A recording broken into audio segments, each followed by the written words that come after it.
Yeah, yeah, yeah, yeah, yeah, yeah. Don't let's make your fucking beats.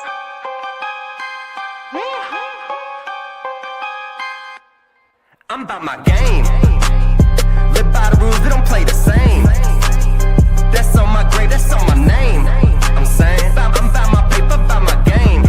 I'm about my game. What is up, everyone? Brandyn Pokrass here for another edition of College Football Now.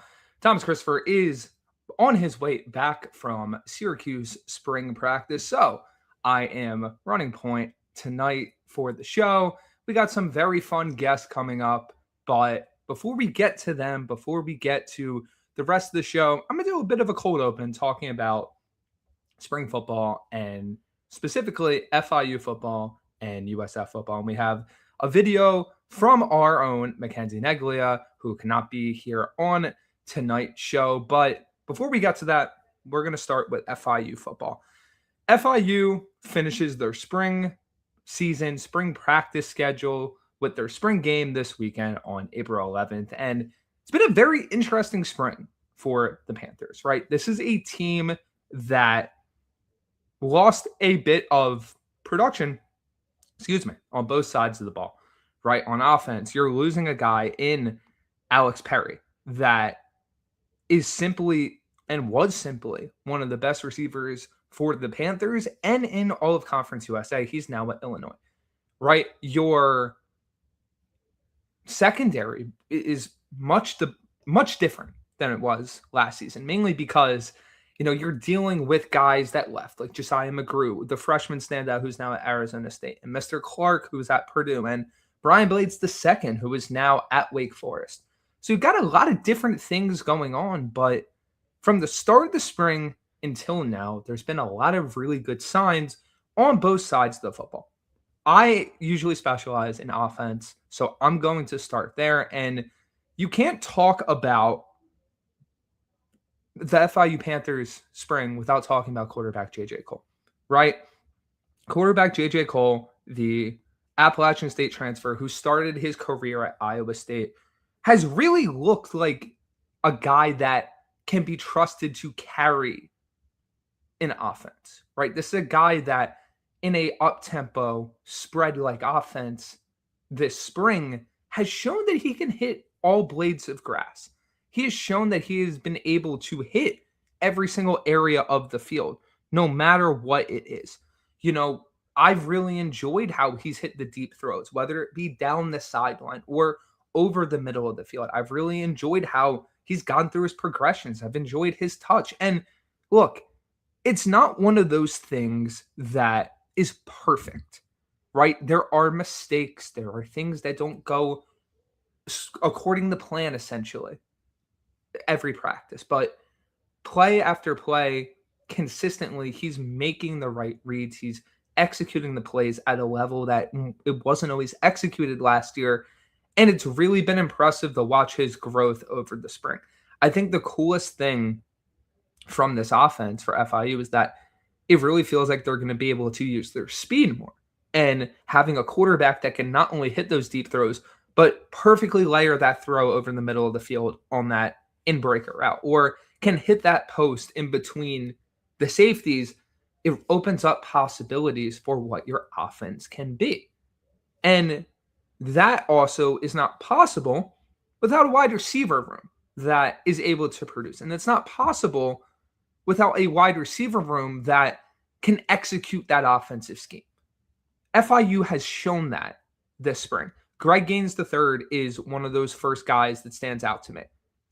A Rhode Island transfer that has really displayed an ability to run great routes, make plays after the catch, to stretch the field vertically, attack the middle of the field. Everything that a guy like Alex Perry was able to do last year, Gaines is showing that ability as well. Now, he is a bit more explosive after the catch. He's not as bulked up, but he fits that body type. Kyle McNeil has been fantastic. He had yet another great play in 7-on-7s today, snagging a ball in between two safeties on a ball from J.J. Cole.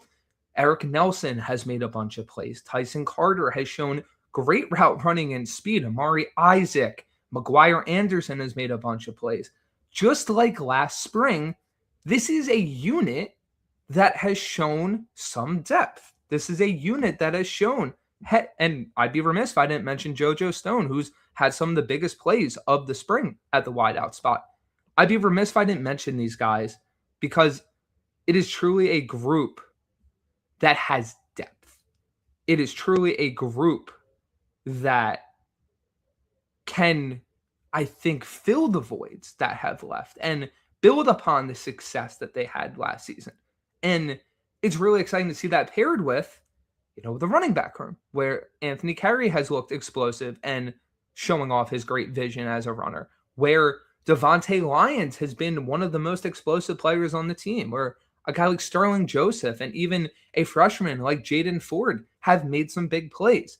This all coalesces, and now you're talking about a team that is fast, is explosive, and can do things that aren't necessarily the same as what they did in 2025, but build upon the success and the ability that they had. Now, the biggest question going forward is offensive line. And unless you're talking about, or even when you're talking about some of the biggest brands in college football, some of the biggest teams in college football, the offensive line isn't always a certainty. FIU lost some key contributors on the offensive line, but they also retained some, namely Antonio Tripp, Miguel Cedeno. They have a guy in Jeremy Smith who's really stepping up, right? How that unit coalesces and comes together is going to be critical in how high the ceiling is for FIU, right? Because you can talk all you want about the quarterback play. You can talk all you want about the running back play, the wide receiver play. And there are ways to scheme around the offensive line if it's not up to snuff. But to really hit that ceiling, to really hit the heights that this offense could hit, the offensive line has to be very good, or at least solid, to where it's not an issue every single game. And you're not going to have those answers until the fall, right? You can see how things mesh in the spring and can be completely different in the summer and heading into fall and week one of the regular season. That's the fun part, though, right? You get that first glimpse in the spring. You get to see, hey, who's really making an impact here? Who are guys that are really setting themselves up to have that great fall and have that great 2026 season? I think Jeremy Smith is one of those guys. I mentioned him before. I think Antonio Tripp can be one of those guys once again. But it's probably the unit on offense that I wouldn't say I have the most questions about, but it's the unit where I am fascinated to see how they mesh, because FIU relied upon it a lot last year in the run game. I think FIU is going to rely upon their offensive line a lot again in 2026, but I think it's going to be more so in space, using their athleticism, and really more so in the passing game. Now, shifting over to the defense, there's been a bunch of standouts on that side of the ball too, because the good thing about this spring for the Panthers is that there have been days where the offense has won, and there's been days where the defense has won. And a little advice, if you've never covered football, it's never a good thing if one unit is dominating every single day, right? It's never good if your offense consistently dominates the defense or vice versa. And for FIU, both sides have really shown the ability to make things happen, to win the day, to produce great reps, etc. I'd say that on the defensive side of the ball, the biggest standout for me is Lawrence Johnson, the cornerback who comes over from FAU.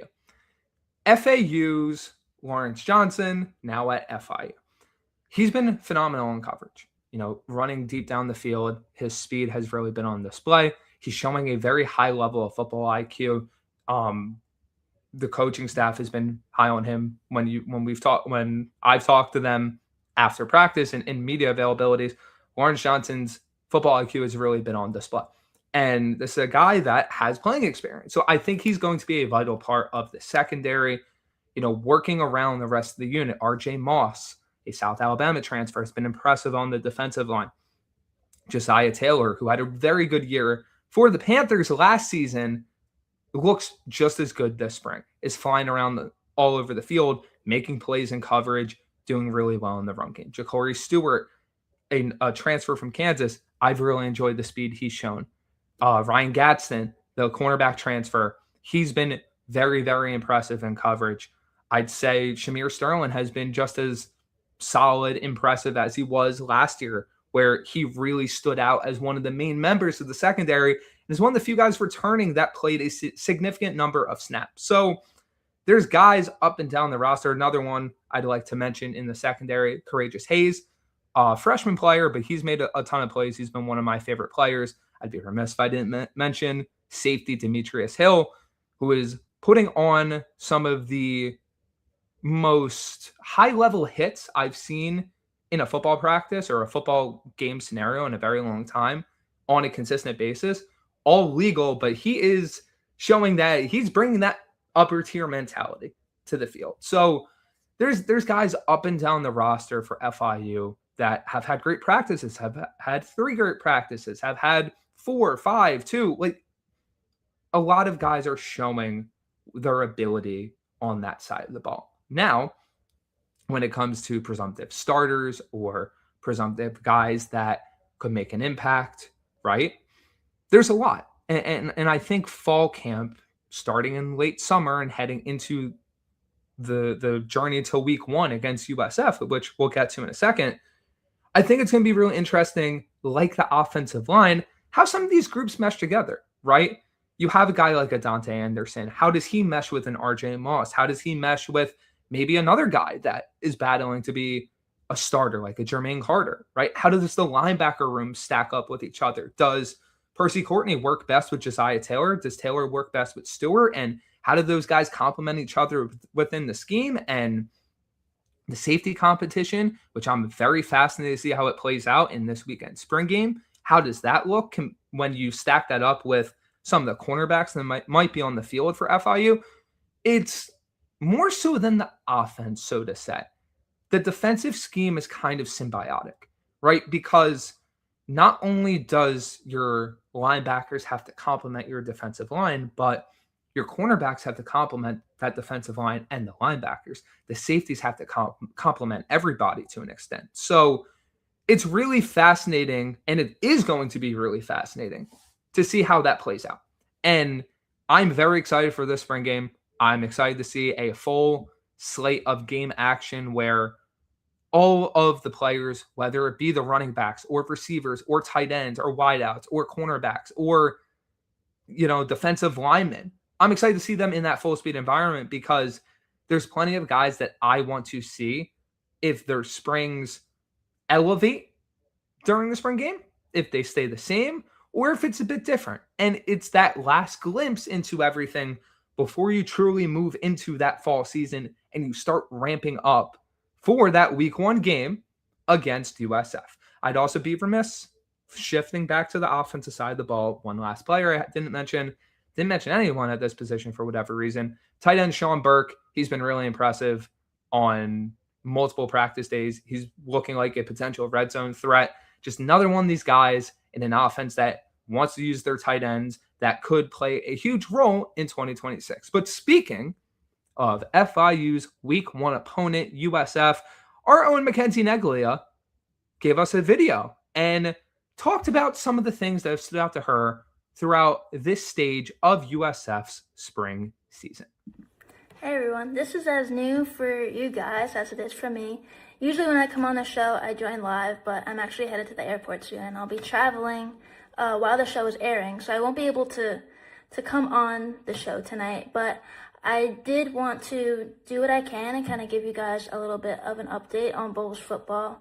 For those of you who don't know, or maybe you're new or watching or listening to the show, I cover the USF Bulls with Brandyn for League Winners, and I want to kind of go through some of my notes as we approach pretty much the halfway point leading up to the spring game and closing out spring football. So I've been asked this question a few times, and I've seen it a bunch on social media.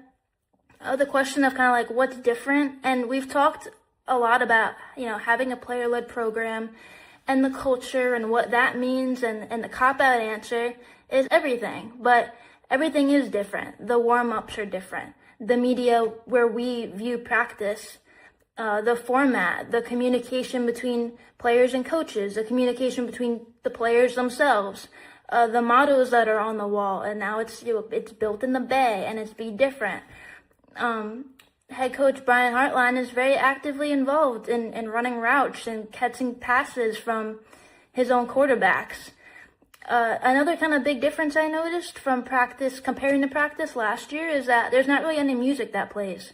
And there's so many other things that I'm leaving out, but if you ask me, pretty much the only thing that's the same is their name and the logo on their helmets. But Coach Hartline has expressed that they really want to get the best out of the players and the coaches, and the energy overall between both sides have really seemed to fit really well together. During today's press conference, I actually asked a linebacker, Grayson Howard, sort of about this. He's a transfer from Florida, and he said, speaking about his unit and the linebackers, that he's never felt closer than with the guys that he's surrounded with right now. And I think that really speaks volumes to what's going on and all the work that's being done inside and outside the facility, on and off the field, however you want to put it. A few other things that the coach staff touched on, especially Coach Hartline, is that they have 4 goals as a whole team, right? So number 1 is playing with relentless effort. Number 2 is individual improvement. Number 3 is developing leadership. And number 4 is building trust. And trust is built in every facet, so that's player to player, player to coach, in every way, shape, and form. Following these goals is what will build their foundation, and everything else will follow from there. And then also these guys are being challenged to get better every day in every way, shape, and form.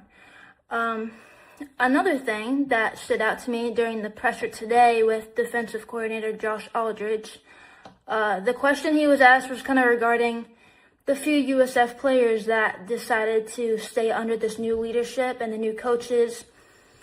And Hartline has talked about this at length as well. It's kind of like, they're building something new, but they also have a ton of respect for the people who are already here.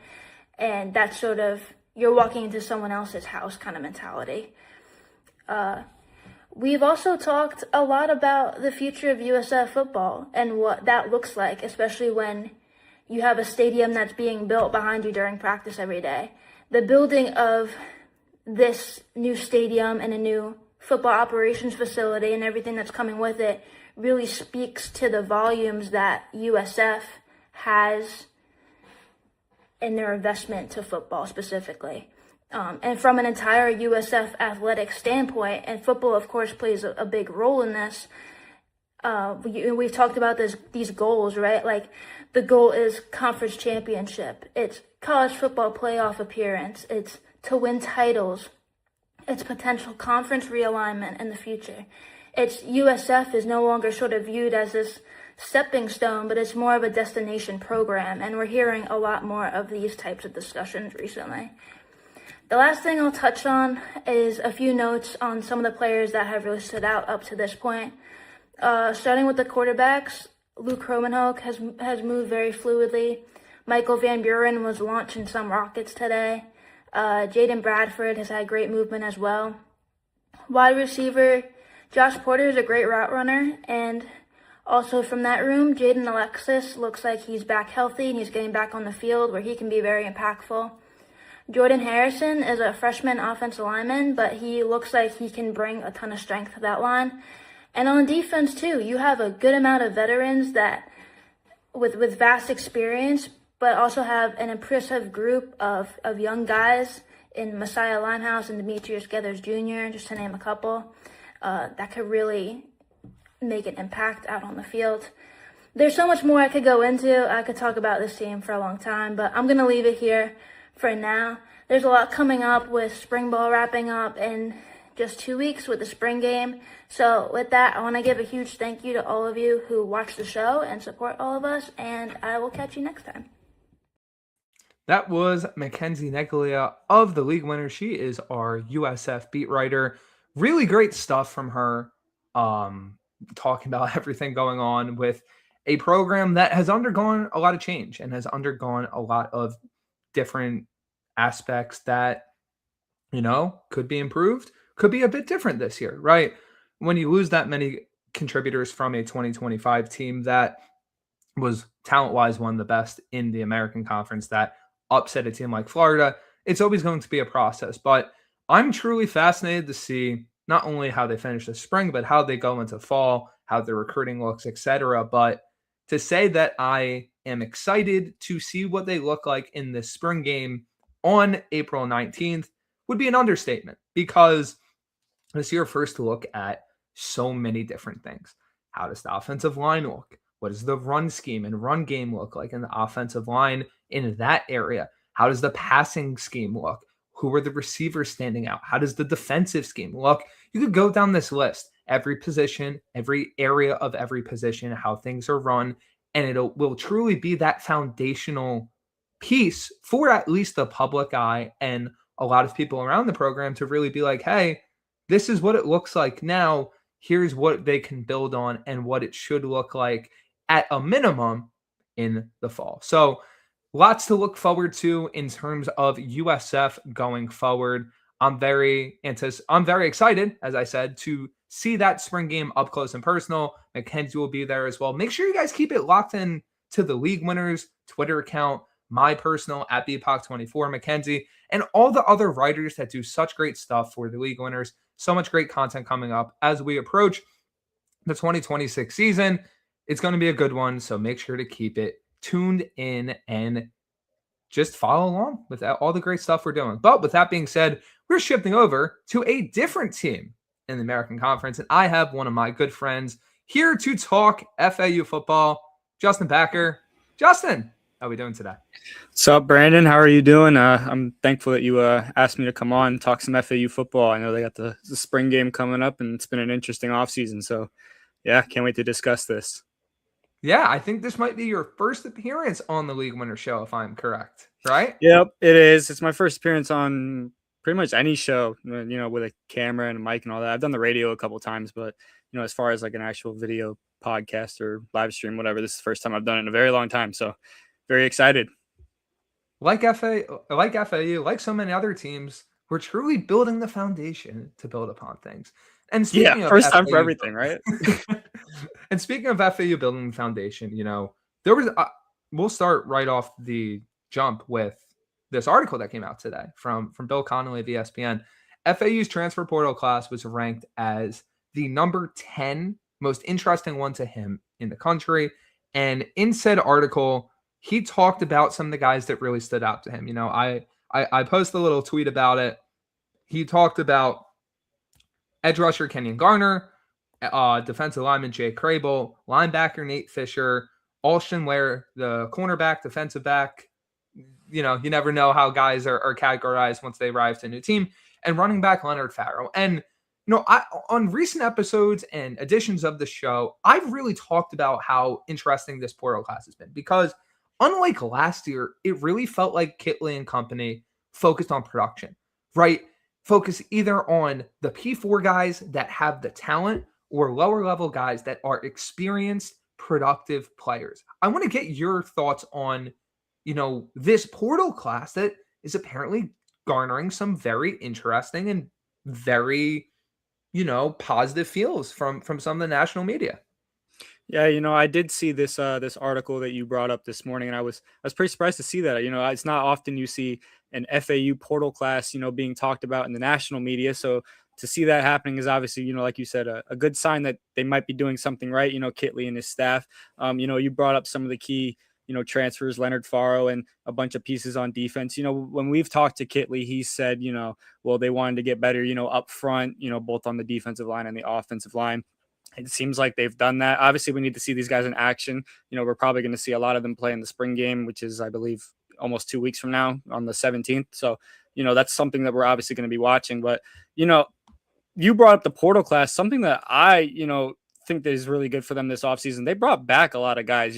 Obviously the portal class is great and all, but they're one of the top retaining teams really in the entire country. I mean, I don't have the number right in front of me, but I believe it's above 60%, retention rate that they had, from last season to this season. And, some of the key guys that they brought back, Caden Veltkamp and Easton Messer, obviously, Wilkie Denard on the defensive line. A lot of key returners. So, this portal class coming in, you've got production with, Leonard Farrell, who had a great season in D2 last year. Obviously he's going to be making the jump. Obviously we need to see, if that translates from, D2 to FBS, but nonetheless, it's a productive player you're bringing in, adding to an already explosive offense. And, those guys, along with all the retention that you have, it's going to be a seamless transition for these guys to come in because, you have so many guys that were here last year to kind of lead the way and be like, look, this is how we do things here and, things like that. So, yeah, this portal class should be pretty productive and pretty exciting to see. We're going to get a first look at them, 2 weeks from now. And yeah, to your point, it's one of the main reasons why I've been setting this expectation level for FAU probably a bit higher than a lot of people may think, because you're one of the few teams in the American that's returning a quarterback and a number one wide receiver, right? Hell, you could also say you're returning your number one running back in Caden Shields-Dudden, right? That doesn't happen a ton. You have guys on the offensive line returning. Defensively, you have a rising player in Josh Roberts, who you didn't lose, who, in my opinion, should have been a guy that a lot of schools were interested in, right? You have guys like a Wilkie Denard, who should be a key piece of this defense moving into the interior of the defensive line rather than playing on the ends. Kenyon Garner was a guy that Texas Tech was pursuing. Like, he's not some guy that, he's coming up from another level and wasn't too much interest. No, Texas Tech had eyes on him. So you look at that type of stuff and you start to understand some of the optimism around this team. You start to understand that, hey, this could be a year where there's a real leap. When it comes to expectations this year, and look, presenting the obvious here, we are so far away from real games. It is April 7th, but, heading into the spring game, heading into the late spring, early summer months, where are you feeling and what are you thinking with everything? I think they should be better than last year for sure. I know you said, we're obviously a bit of ways from real games, but I don't think the spring should be discounted. I mean, I recall last year when we went and watched the spring game, Caden Veltkamp and Easton Messer were heavily involved in that spring game, and they ended up being the two best players on the team, in the regular season. They threw the ball to each other over 100 times. Messer was top 5 in the country in reception. So, obviously it's not a real game, but it gives you a bit of a peek into, what they're trying to do, maybe the visions that they have, into the fall and stuff like that. So, I don't think the spring should be discounted, but back to, your question, I do think that they should be better than they were last year. I've said it all along, the results may not have been there last year. Obviously you look at a 4-8 record and you go, maybe they weren't all that good. But if you watch the games, they were very competitive with some very good teams. They played Tulane pretty competitively, I would say, given the circumstances. Tulane ended up playing in the college football playoff. You know what I mean? So, and I think, I recall the Memphis game at home, that was a 5-point game with 9 minutes to go. And, a disastrous 9 minutes ended up making that score look a lot more lopsided than it really was. And I also recall the UConn game, which went down to a missed field goal. UConn was one of the best offenses in the country, and FAU really went toe-to-toe with them. And that was last year. And, now this year, you're bringing in guys on top of what you already built last year. So you have a set foundation from last year and you added to it. I don't see any reason why they can't be better, especially in the American that's completely changed. USF is not the same that they were last year. Obviously these teams can still, they have the resources and the funds to build up another good team, but they lost their head coach. USF did. Memphis is not the same. Tulane's not the same. North Texas is not the same. All these teams are much different than they were last year. They were all very good in the top of the American last year, and they basically lost their head coaches and half their rosters. FAU is one of the top retaining teams in the country. Like I said earlier, not just on the player standpoint, the entire coaching staff is back. Every single coach that was on the staff last year will be back next year. So I think just off that alone, they should be better than they were last year. Yeah, I agree 100%. Right. And there has to be a leap in year 2, right? Or else, you have to start looking at stuff like job security and changes along the staff. And it's and just, you different don't want to things, go through a but- revolving door. That's the thing you don't Right, want. You just want to have a revolving door. They already went. Taggart only lasted, 2 or 3 years, however long that was. Tom Herman didn't even make it through year 2. So, you don't want a revolving door of head coaches. I don't think that will happen unless they win one game this year. Then, obviously that's a different conversation. But if there's real growth, I don't see a situation where, we go through this again with a coaching search and stuff. But sorry to cut you off there. I agree. And I think I wanted to build upon that because in one of his press conferences this spring, Zach Kittley talked about how, this is a spring where he's not really focused on looking toward the fall, right? This was a coaching staff that, right from the get-go last year was talking about how their focus was winning the conference and all this stuff. And it kind of feels like they're now a bit more focused on themselves, right? Kittley's focus is on doing the best and making sure this team improves and it becomes the closest group they can possibly become over the spring. Defensive coordinator Brett Dewhurst talked about doing simple better and really making sure that guys understand the scheme and can really accomplish as much of the scheme on the field as possible once they arrive at real game action. My question to you, if you were to pinpoint two main things, one offense, one defense, that FAU has to improve on this year, what would they be and why? Offense, limit the turnovers. Obviously that's tough when you throw the ball 90 times a game. I'm obviously being a little bit exaggerant, but you know what I mean. They throw the ball a lot. So when you throw the ball a lot, you're going to throw a lot of interceptions. I know a lot of people, including Caden Veldkamp himself, beat himself up over the interceptions. It is tough when you throw the ball 100 times a game. That's going to happen. But if you can cut the 17 interceptions that Veldkamp threw to 10, you're going to have a much more efficient offense. And that was really the only, I wouldn't say that was the only flaw that FAU had offensively last season, but it was the most glaring. Obviously, air raid offense, they're not going to run the ball that much. That's not going to be their strength. The turnovers just killed them. They would have timely ones that, would end up costing them close games and things like that. And on defense, I would say stopping the run. Me and you can recall last year, they would just get run down every game. Defense would just get the ball run straight down their throat every game. And it was just like, okay, like this is becoming a problem. Like I recall the one time they did defend the run well was against Rice when they ended up winning that game. That's a triple option team. That's obviously a run heavy team. In theory, like I just said, that would be a bad matchup, but they ended up coming out winning that one. If they could do that more often, they'll win more games this year. It's really that simple. Yeah, and I think, with this portal class, you add more size to the defensive line. You really try to limit that propensity to getting gashed in the run game. I think the linebacker additions they've made really emphasizes that as well. I think that on offense, revamping the offensive line and adding to that running back room and reloading a wide receiver, it all kind of adds to these things that you touched on, because I think if they improve in those two areas, the air raid's inherently tough to stop, right?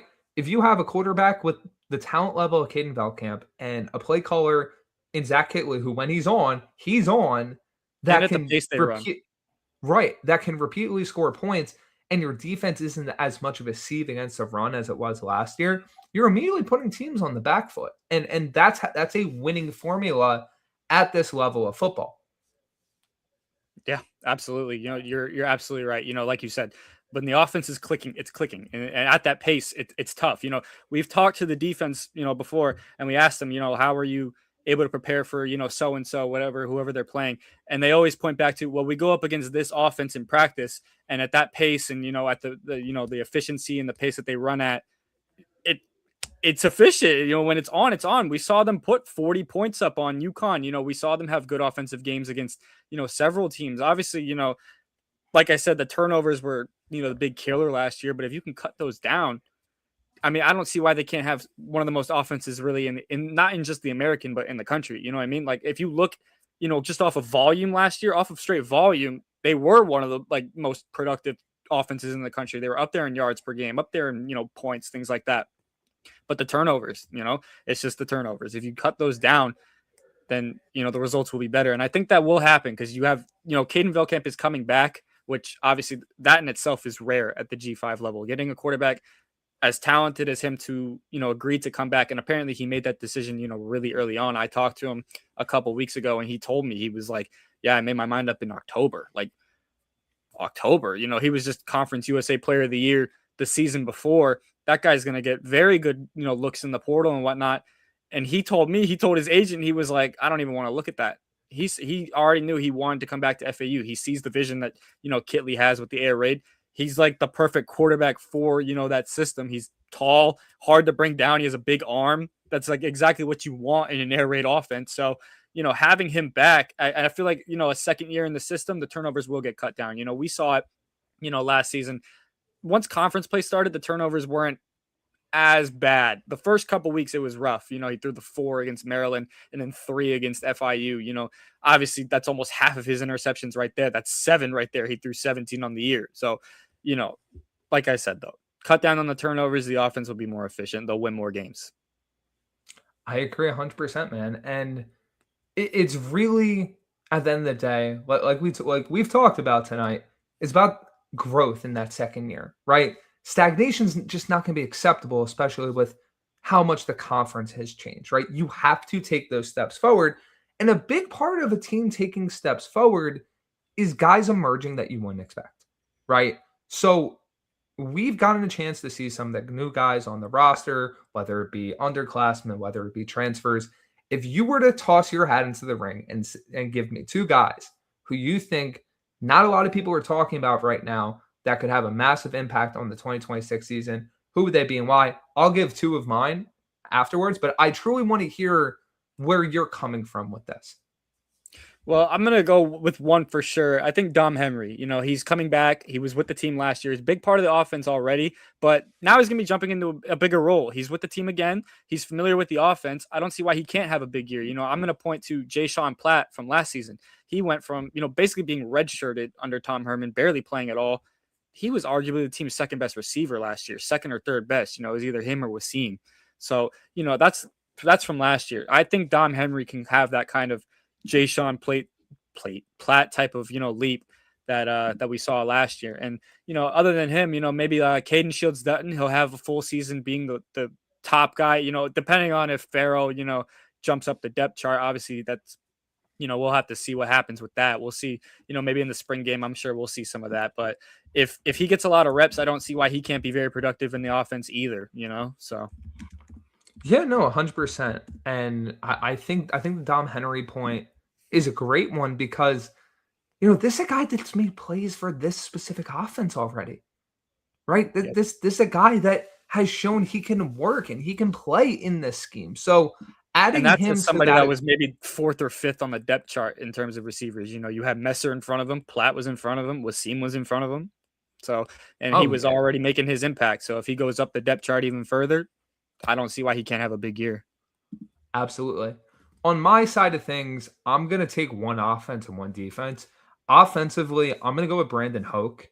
And this is a guy that, I've brought him up to you in terms of this team and what I feel like he brings. He's just a different type of wide receiver that whenever he was on the field last year, and look, to your point about Dom Henry, this was an FAU roster that was definitely not light at wideout talent.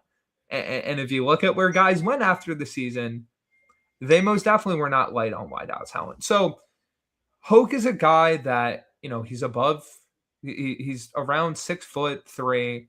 He's over 200 pounds. He has the speed. He was making contested catches last year. Remember, he had a sick one against USF. Yep.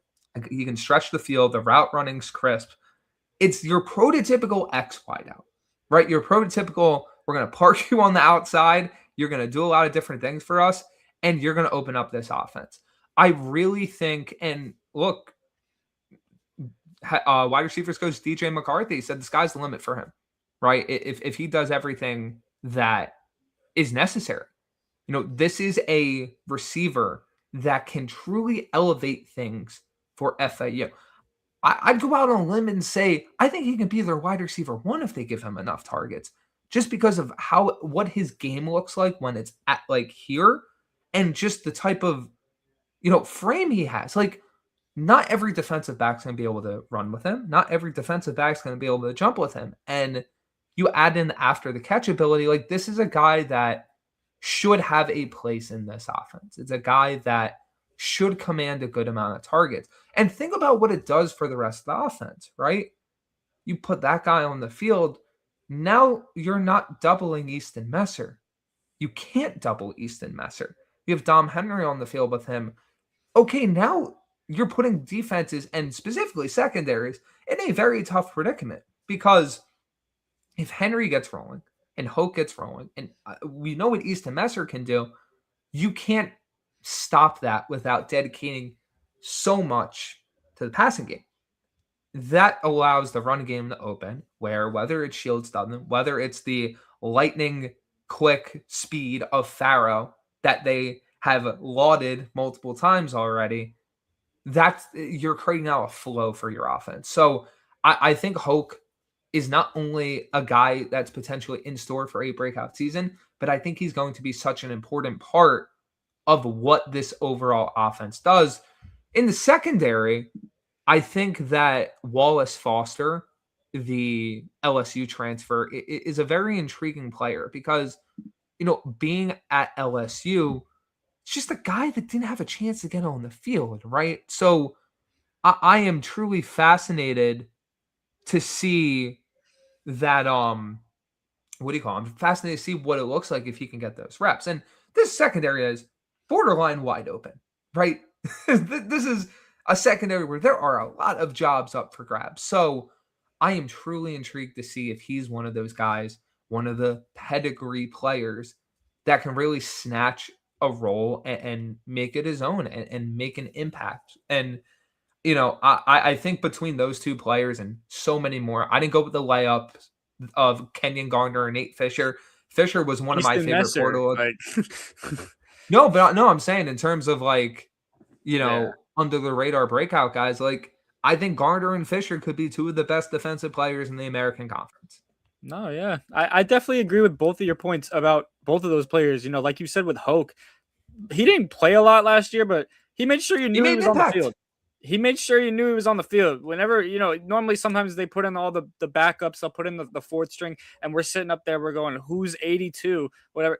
I didn't do that with Brandon Hoke. You knew that was him. He'd make a catch. You go, oh my God, why doesn't he play more? Obviously, like you said, wide receiver was pretty full. That it's tough. There was a lot of, quality talent at the position last year, but he's still here.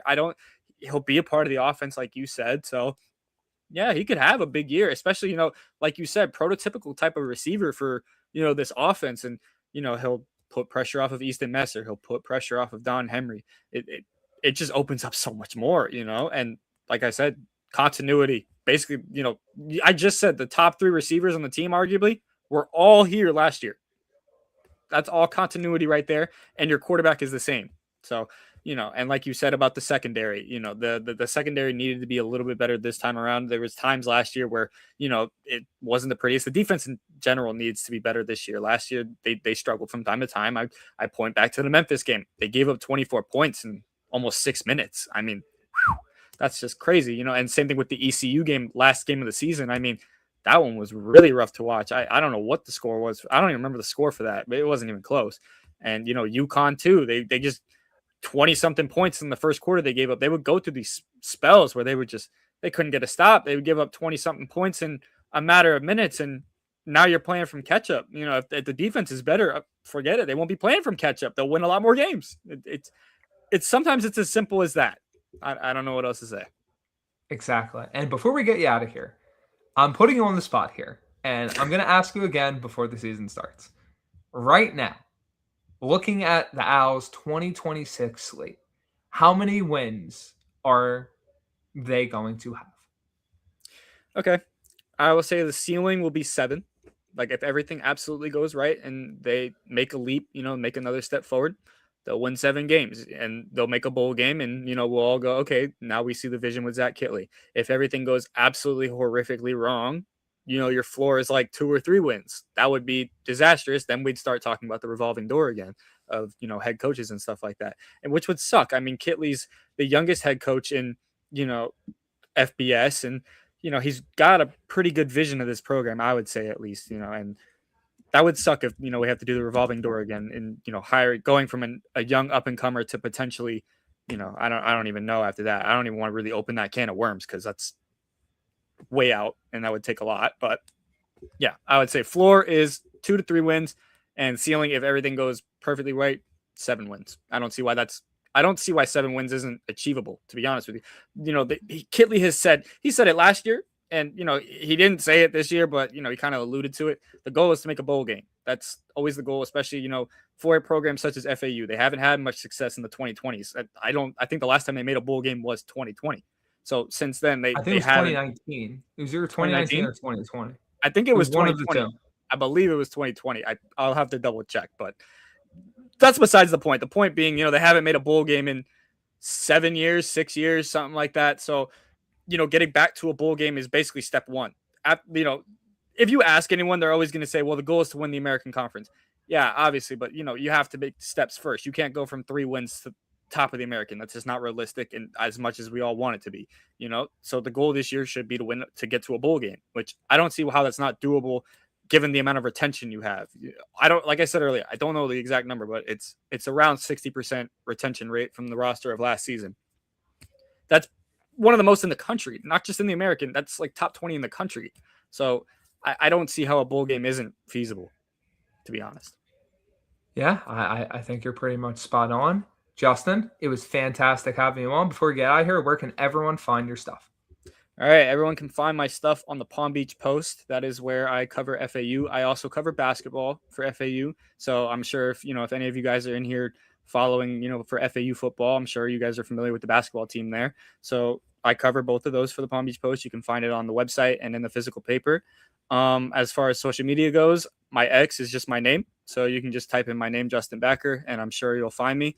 Yeah, I do all just FAU athletics coverage. So football and basketball. And yeah, that's where you can find me.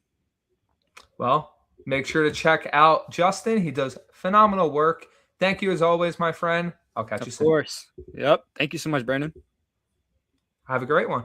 You too. That was Justin Becker of the Palm Beach Post. Like I said, he does phenomenal work. Make sure to check out all his stuff for the Palm Beach Post. He's a great follow on Twitter as well. Going to get to some of the comments here. Got Dylan Backer saying, is that the Brandyn Pokrass? It is indeed. Dylan does phenomenal stuff for Fireside Knicks. Make sure to give him a watch as the Knicks head towards the 2026 NBA playoffs. Bryce, thank you, my friend. I appreciate it. We got our next guest in the waiting room. I'm very excited to have him on. It's not just a college football show tonight. It's also an NFL draft and just football show in general. We got Antwan Staley. Antwan, how we doing? I'm all right. How you doing? I'm doing great. Happy to have you on. It's a very hectic time in football, in the football landscape. We are heading toward the NFL draft. The draft rumors are swirling all around. You know, I don't even know where to start, but talk about how you're feeling with this whole process, how you're feeling with this class overall.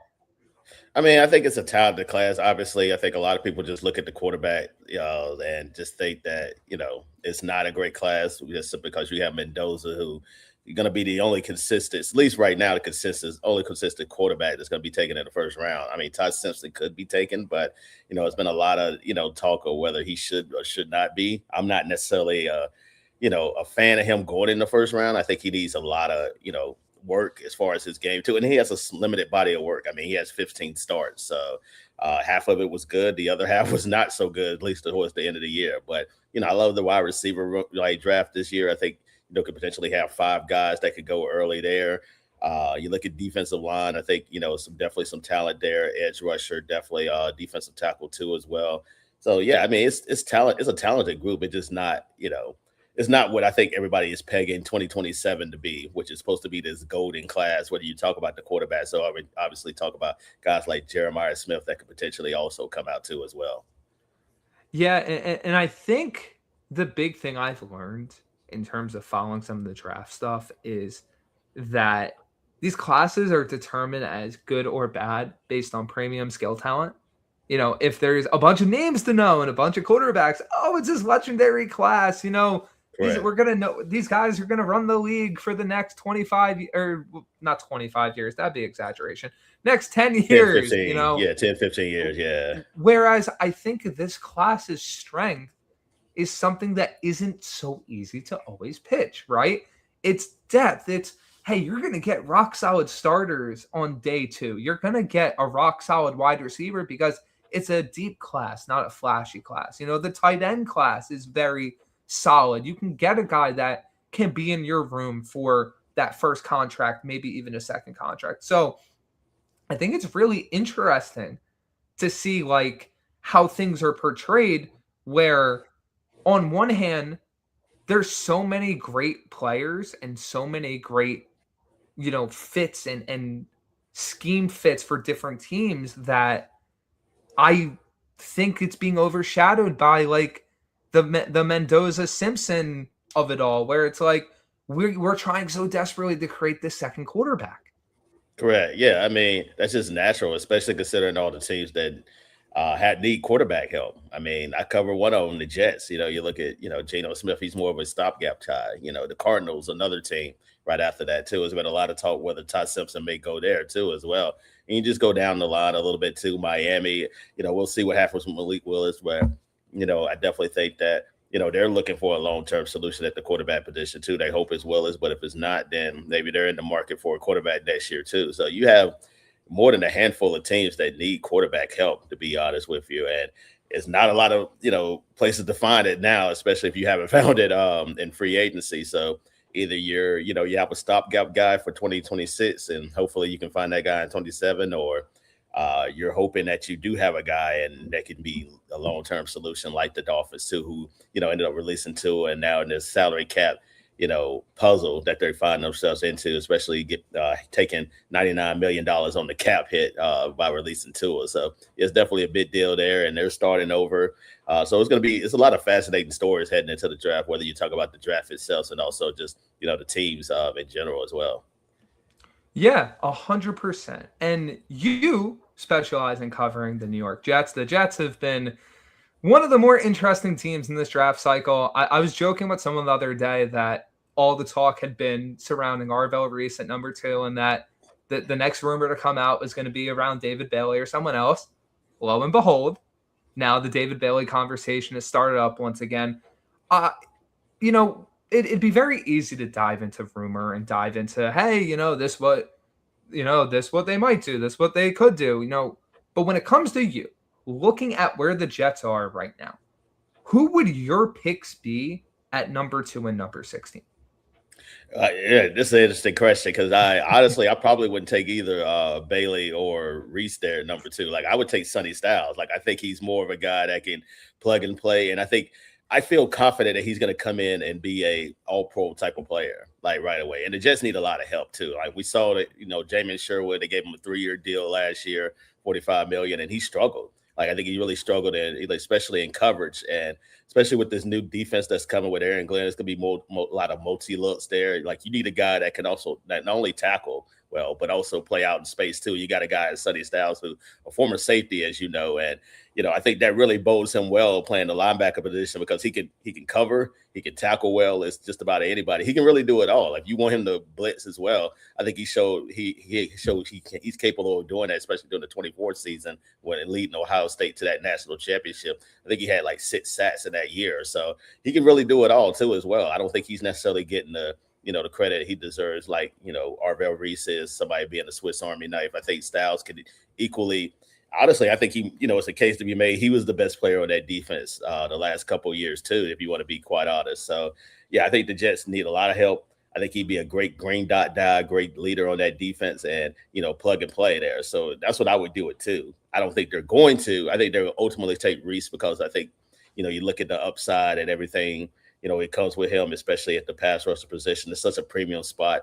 I know Bailey is more of a polished, edge rusher, and that's something the Jets are really going to have to, weigh. Like, do you want the polished product where maybe doesn't have as high of a ceiling, or do you want a guy and Reese, who's 20 years old, he won't turn 21 until August. So then now you're thinking like it may take him a little while to just kind of develop a little bit. And if you're Aaron Glenn, do you have that time to wait for him to develop too? That's also something that you have to weigh in too. So yeah, I would take Sonny Styles, but I think they're going to take Reese. You look at 16, they got to get wide receiver help. I mean, it is imperative they get some help outside of Garrett Wilson too. I mean, my God, Garrett Wilson missed 10 games last year. To put in perspective how poor the Jets wide receiver core was last year, Garrett Wilson was still their leading wide receiver in terms of yards, and he missed 10 games, and he missed the last 8. So you got to get him some help there, no matter who's behind center there. I know they have a really good offensive line there. They're going to have Breece Hall coming back, although I don't expect him to be in the offseason program simply because they're trying to work on his deal and his long-term contract. But you got to get Gino or whoever this quarterback is going to be some help.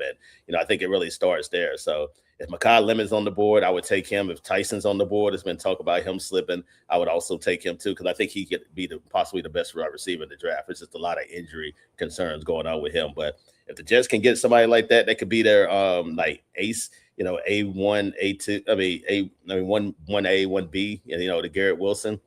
I think that would be an ideal spot for them to for 16, and also too. And they also have the 33rd pick too, which I think they could also do a lot with too as well.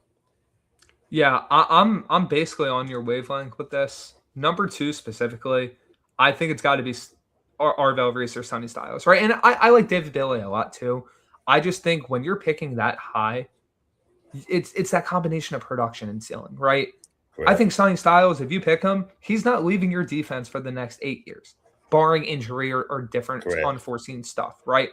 He's that plug-and-play guy. He'll be a leader. He'll be a culture fit that gets everything you want in a player for a team that needs those guys, Correct. Right? It's a team that needs a guy like that stabilizing presence. And for all the talk of positional value and not taking linebackers that high, the best teams in football are the ones that have the freakazoids at linebacker. Sonny Styles is in that mold. And guess what?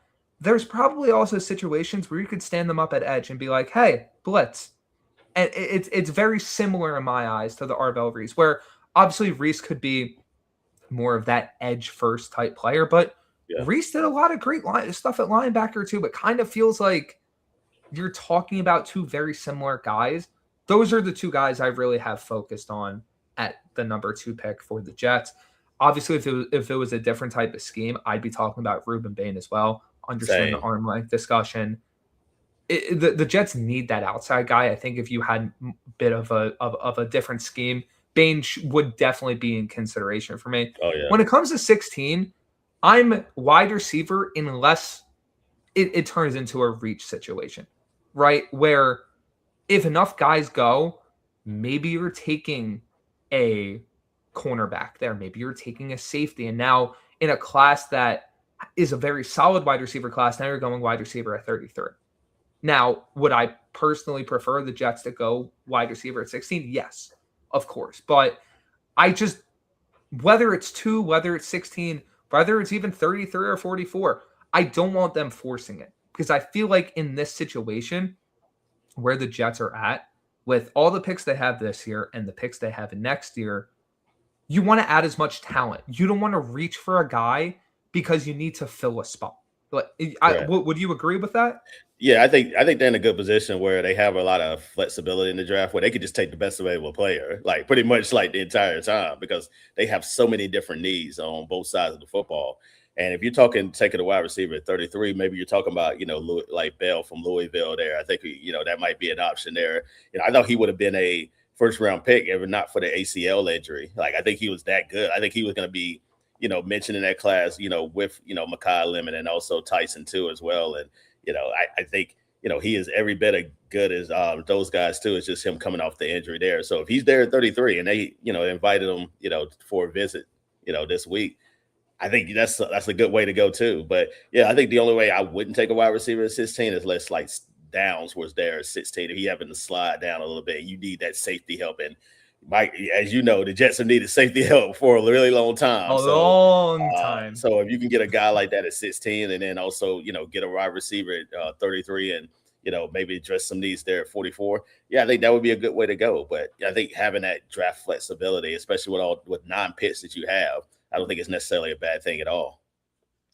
Yeah, I wouldn't hate them doubling up Ohio State in the first round.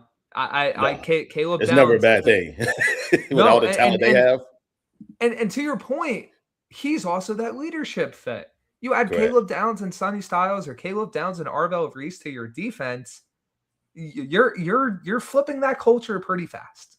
Yeah, and they need to. They need obviously, like I say, it's a lot of talk about Aaron Glenn and whether he's coming back, in 2027 or not. We don't know the answer to that, but the way to make sure you do come back in 2027 is you be able to draft good quality defensive players like that, especially with a program like Ohio State is known for turning those guys out. And yeah, you're trying to reestablish a culture like that. Obviously, you didn't have last year. I think the Jets ended up going with a lot of younger guys last year, hoping that, they could end up turning into something. And, now they mixed in some veteran leadership there, getting DeMario Davis too. And why not have a guy like, Sonny Styles or, also Reese that can learn from a guy like DeMario Davis, who's been in the league, has done it at a high level for a really long time too, as well. And he could just hand it off to them and then they can, establish that locker room and that presence and that culture, moving forward for the next 10 years. 100%. Before I get out of here, I'm going to do something similar to what I did with Justin. I'm going to put you on the spot. So for this draft class, who is your favorite prospect on offense and your favorite prospect on defense? Now, doesn't have to be round 1, round 2, round 3, whatever. Your favorite overall prospect on offense and your favorite overall prospect on defense. It's easy on offense. It's Jeremiah Love. I think he's the best player in the draft, to be quite honest with you. I mean, it's easy to say like running backs can come a dime a dozen, but he's just not a running back. Like he can really do it all. Like he's really one thing I really love about him. He doesn't fumble at all. Like he does not put the ball on the ground whatsoever. So I love that. He can catch the ball out the backfield. He can run over you. He can run around you. He can run through. Like he can do it all. Like so. That's why I don't see him falling. If he gets past Arizona, I think the Titans have to take him. Like I think Robert Saleh, especially, get some pressure, get some, take some pressure off Cam Ward a little bit there, getting a guy like that can, do it all on your offense makes a lot of sense to be. So offensively, it's definitely got to be Jeremiah Love. Defensively, who I really love, I mean, we talked about Caleb Downs like a little bit too. Like I really love him. Like I think he is a Pro Bowl, all-pro player waiting to happen there. And a lot of people talked about him potentially slipping, and I just, I don't understand. Like, because, I don't know if it's because of positional value or whatever the case may be, but if a guy's good and you hit on your draft pick, nobody cares. Nobody cares about positional value whatsoever. It only comes into play is when you choose that player too early and it doesn't work out. And then we told you, like, you never should have taken a, off-ball linebacker or a safety or whoever that's early. But, nobody cares, like, where these guys go if they hit on the pick. So just like I would say with the Jets, like, if they took Sonny Styles, I think obviously Jet fans going to complain about everything. But I think ultimately, as long as it works out, then I don't think it really matters. I agree 100% on both of those. I think Jeremiah Love and Caleb Downs are going to be two of those guys where you plug them in, you set it, you forget it, and they produce for you for a very long time in the NFL. But before I get out of here, Antwan, where can everyone find your work? You do amazing stuff, so I want everybody to know. You find me at Antwan Staley, just all my social media platforms, and then also find my work at New York Daily News at nydailynews.com. I appreciate you coming on tonight. We'll talk very soon. All right, thank you, sir. That was Antwan Staley of the New York Daily News, one of the best in the business, does awesome coverage of the New York Jets. Make sure to give him a follow. Make sure to check out his stuff as we head toward not only the 2026 NFL Draft, but training camp and OTAs for the New York Jets. Our next guest, one of League Winner's own, Shane Barrett. Shane, how we doing? Good, man. How are you? It's good to talk once again. It is. It's been a while since I've been on. It has. We're getting closer to the 2026 college football season, man. Yes. Talk about everything that's going on with Auburn Tigers, man. A lot of change, a lot of different things. That is a loaded question to start with, Brandon. Let's just put it this way. From what I have been hearing and reading about practice, it is very different from the previous regime. They are making players, and the things that they're doing, it's like, yeah, duh. But like Alex Golesh is actually holding people to a standard of excellence. The theme of the team is be who you say you are. So if you're going to be a first round draft pick, practice like a first round draft pick, eat like a first round draft pick, work out like you're a first round draft pick. If you say you're a team leader, do all of that stuff as if you are a team leader. And some of the small stuff that they're doing in practice that they probably should have been doing before but haven't, I think are leading toward. I'm trying not to get too hyped up for Auburn, but like making guys redo a rep because the coach knows that the player has more in them, or making them redo it because one little thing, their footwork was off or something like that. It's little stuff like that that we're seeing the attention to detail with Auburn that we haven't seen in a long, long time. That's got me excited. And then as far as recruiting goes, Israel Abrams just committed to Miami over the weekend, but I think that is more of a foreshadowing that we are really in the battle for Will Menzel, the number 1 quarterback and number 4 prospect in the country. So I think Golesh and staff have been recruiting him since they were at USF, and now that they're at Auburn and they have the resources to have the number 1 quarterback in the country on their roster, I think they're pushing really hard for him. Yeah, I will say Menzel was a quarterback I had a chance to watch when I was in Indianapolis for the Elite 11 Regional. Ball jumps out of his hands. Mechanics are great. He has the movement skills. It's obvious that, you look at their socials today, right? Auburn is putting a lot of focus into this 2027 recruiting class, a lot of focus into changing things on the Plains, right?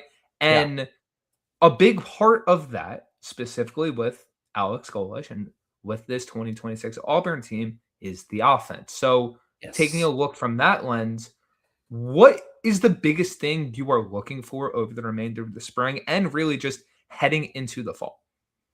Yeah, great question. The biggest thing is, and Alex Golesh said it in one of his opening press conferences, that he was going to pray for the offensive line. And so what I'm looking for is to see how that shakes out. So like right now we have a true freshman, Wilson Zier, who is playing at left tackle because Stanton Ramil, the transfer tackle that we went and got, is still rehabbing from injury. And so figuring out where guys are going to slot in on the offensive line and who's going to ultimately be that starting 5 is what's really intriguing to me on the offense, because nothing matters if the offensive line sucks. Like, I feel like people gave Bo Nix a lot of crap for his freshman and sophomore years when he was at Auburn. And Brandon, I don't know how tall or how big you are, but it was basically like he had 5 of me playing offensive lineman for him, and I'm 5'8". Okay, so they obviously weren't that small, but it was the equivalent of someone my size trying to block SEC defensive linemen. And so the offensive line improving and being able to block for Byron Brown and open up holes in the running game is what I'm really looking for. I think Cole Best is going to be our starting center, barring a miraculous improvement from Cale Ellis. But I want to see where Cale Ellis fills in. Do they slot him in at guard some to get him some experience elsewhere on the interior offensive line? Because Best only has 1 year. So going forward, Cale Ellis can be that starting center. Who are our tackles? Is it going to ultimately be Stanton Ramil and Joe Simmons? Or is someone like a Ty Buster going to come in and take one of those starting spots? Or are they going to put Ty Buster on the inside? Cole Skinner is another name that we've seen getting reps on the inside. So I just want to see how that shakes out, because ultimately I trust Golesh. He's got experience in the SEC, calling this offense with Tennessee, and then obviously with South Florida, he's done it. And people have brought up Byron Brown was a 3,000, 1,000 yard player this year. He almost did it his true freshman year too. He had 3,000 passing yards and 800 rushing yards.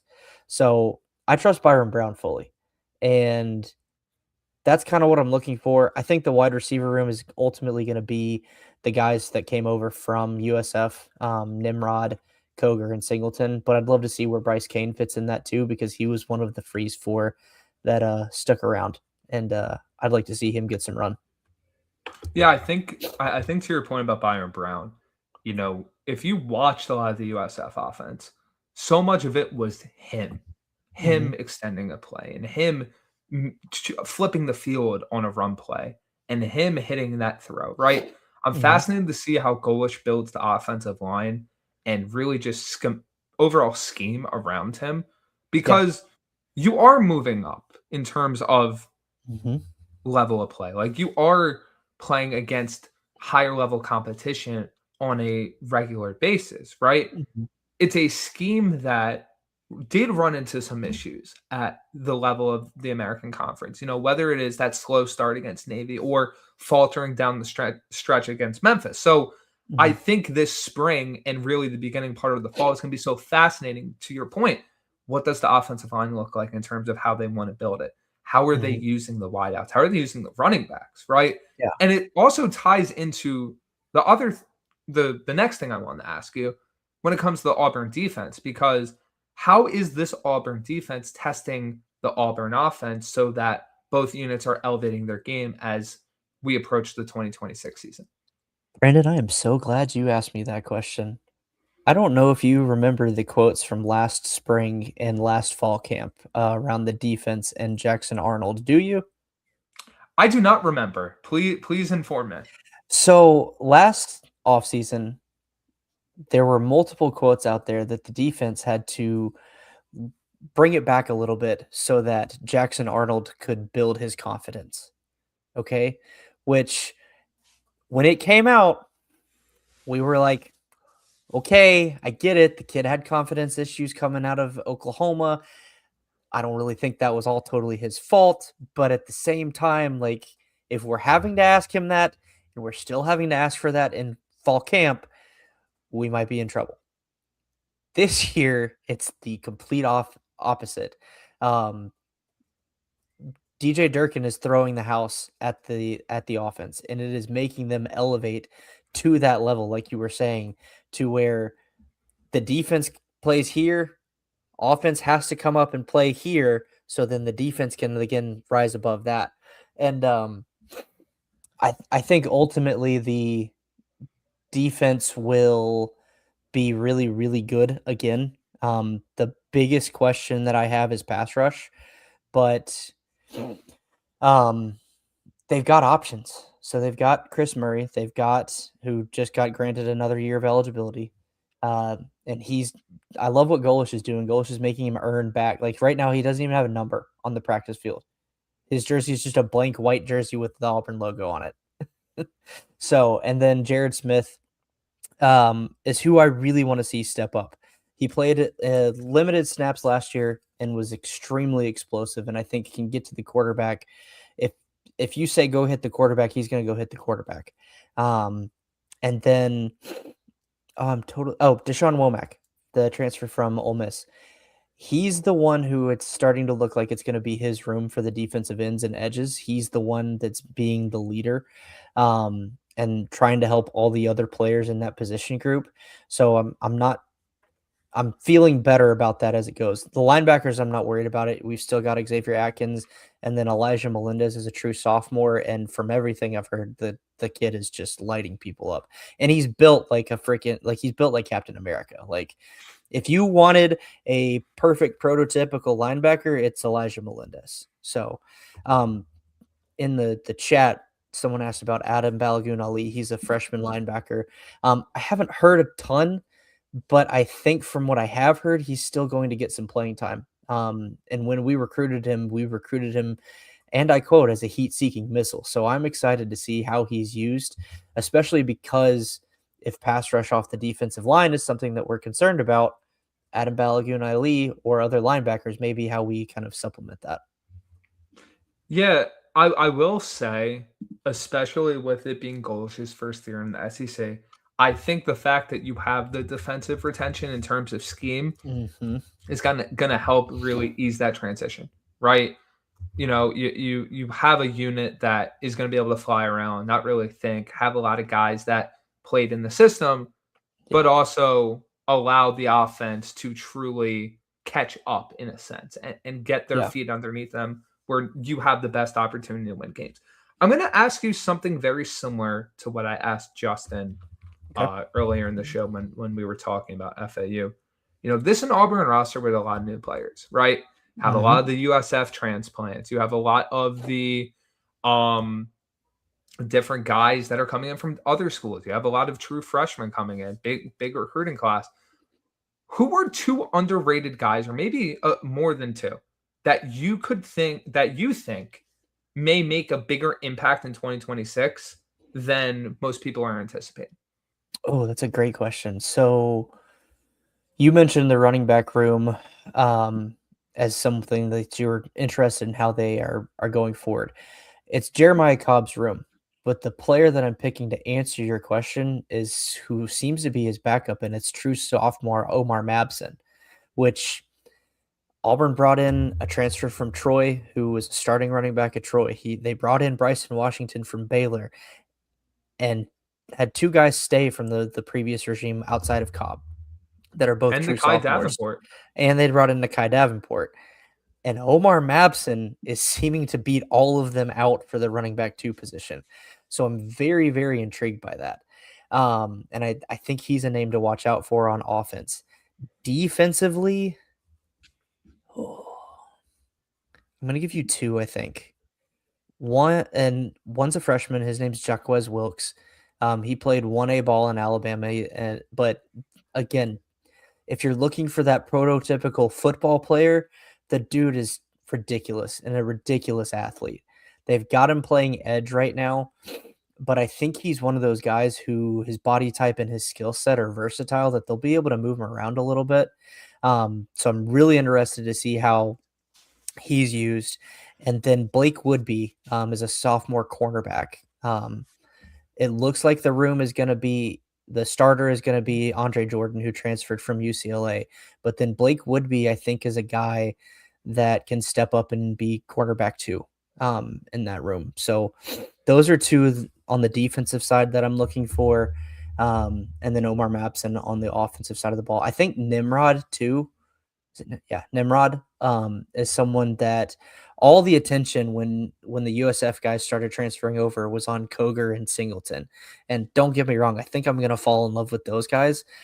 But Nimrod's been around the block a little bit, like started at Tennessee, transferred to USF, and has now followed Golesh to Auburn. Golesh has even said, like, this is the best version he's seen of Chaz Nimrod. So I'm very intrigued to see how he fits into this offense.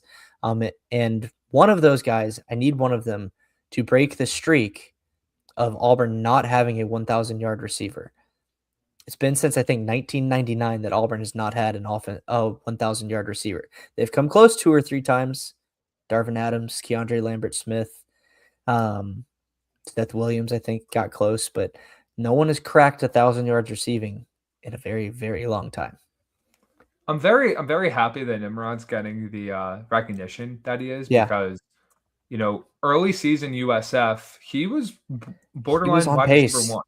Yeah. Right? Like he was the guy winning deep against not only like Boise State, but he had some great reps against Florida and great reps against Miami, even Miami, who had one of the best secondaries in the country last year. So, between him, Singleton, obviously, Koger, who's one of my favorite wide receivers in all of college football, I think that's a very fun room in the making. But my last question for you before we get you out of here, A-Day or whatever they're calling this. It's A-Day.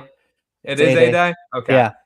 It's quickly approaching, and then the march to the season begins. Yeah. In that time frame, that process, what's the biggest thing you are looking for, and what's the biggest improvement that you want to see?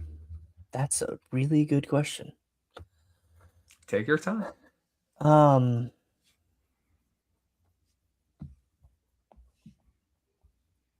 I think the thing that I'm going to be looking for is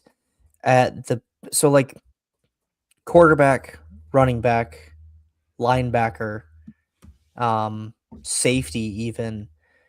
We have what I think are pretty ironed out starting situations. Safety is even a little questionable, but that's just because there's so much talent in the room. But at the questionable positions that we're like not sure who's going to be the leader, I want to see who steps up from now through the summer and into fall camp at the positions that we consider questionable, like defensive end, edge, offensive, all of the offensive line outside of center. Like, who steps up in those rooms to be a leader and help this team push forward? And then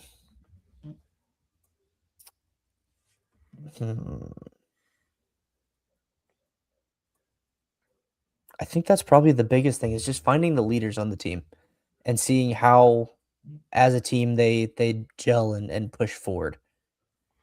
Yeah, I think that makes sense. In the sense of, like, with how many new guys you have, or how many new guys Auburn has, and how many new guys are, at different spots, and everyone trying to figure out the scheme and where they fit in. I think leadership is so important. And hey, if you even go back to last year with USF, that was such a big focus for them.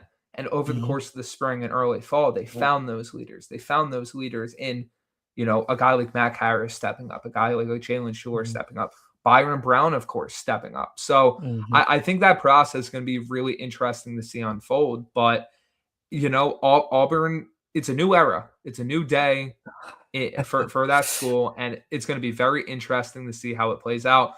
Before we get you out of here, Shane, where can everyone find you and all your work? Yep. So you can find all of my work right now on the League Winners and on X at FFShaneB. Be on the lookout for Polly's Playoff. That is my charity fantasy football tournament for the Walk to End Alzheimer's. Plan is to open up registration on the weekend of the NFL draft. So I got to get my button gear on that, but it shouldn't take too long. Awesome. Well, I appreciate you coming on. We'll talk. Yeah, man. Thanks for having me. See you. That was Shane Barrett of the League Winners. He's our Auburn guy. Make sure to follow him and all his work on the League Winners website, on the League Winners Twitter, everywhere you can find the League Winners. He does great stuff, and we're very happy to have him a part of all the things we do. For our last guest of the show, it's a fun one. You know him. He does great work for FAU, covering FAU, and in the overall recruiting game, which I'm having him on to talk about. It's Christian Proschia. Christian, how we doing? Oh, you are muted. I cannot hear you. Cannot hear you.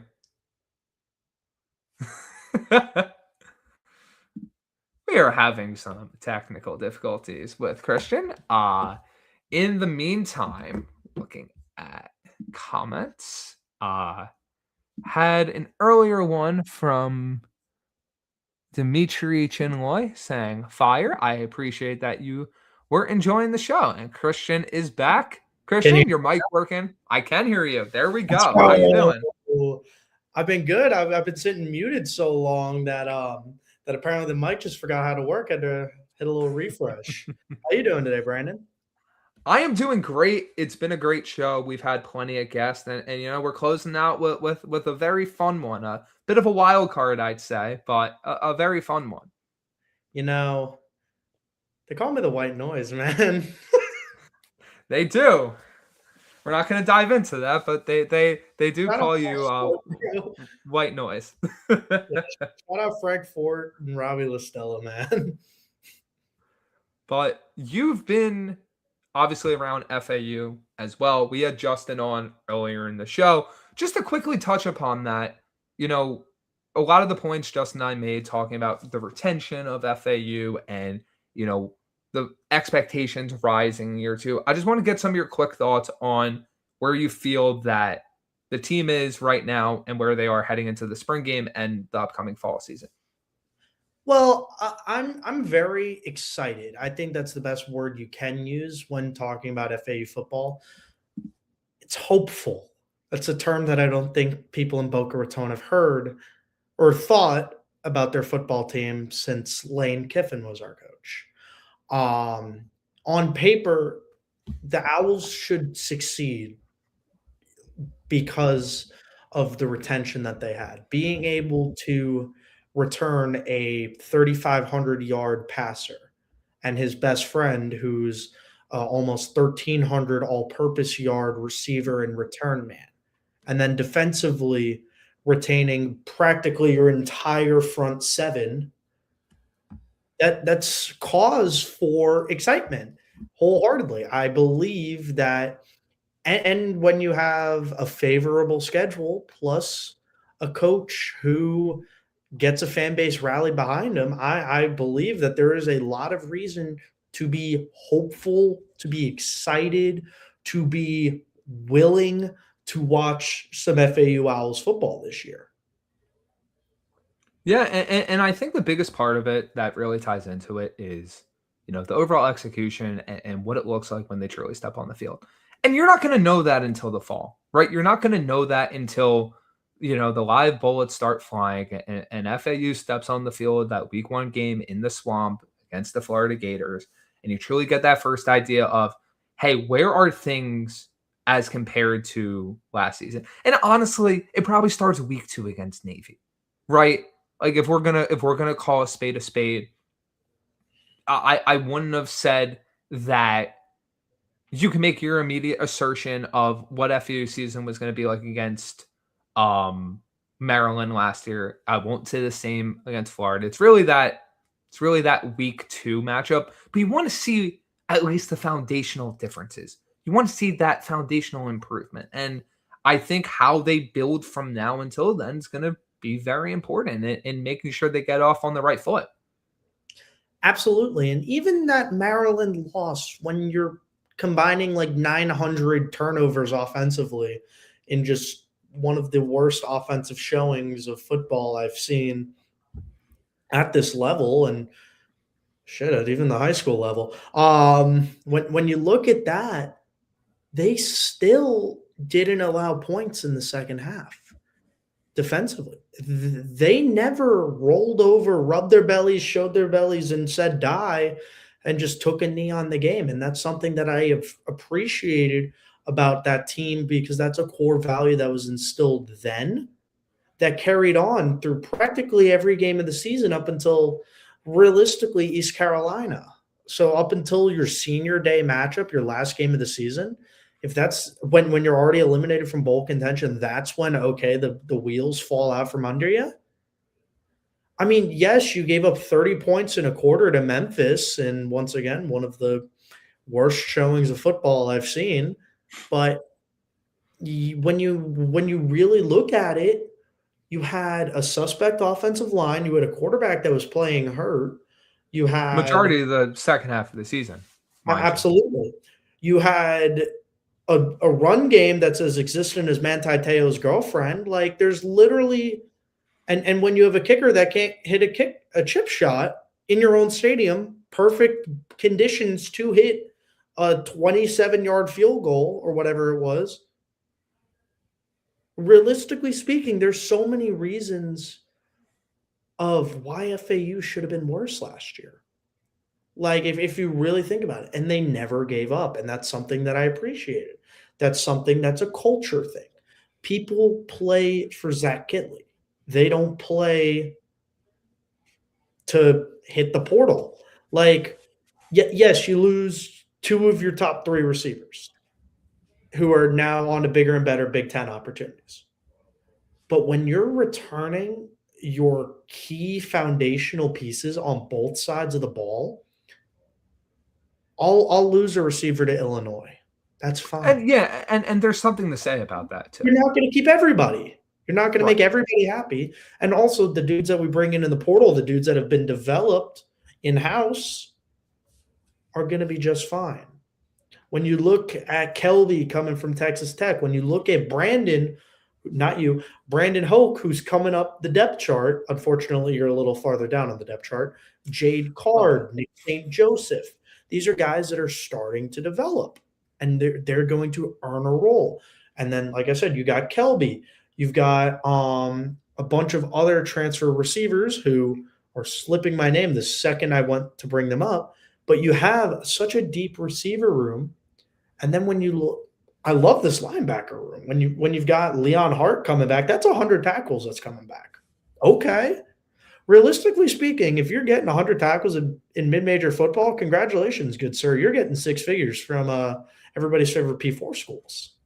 That's how it works.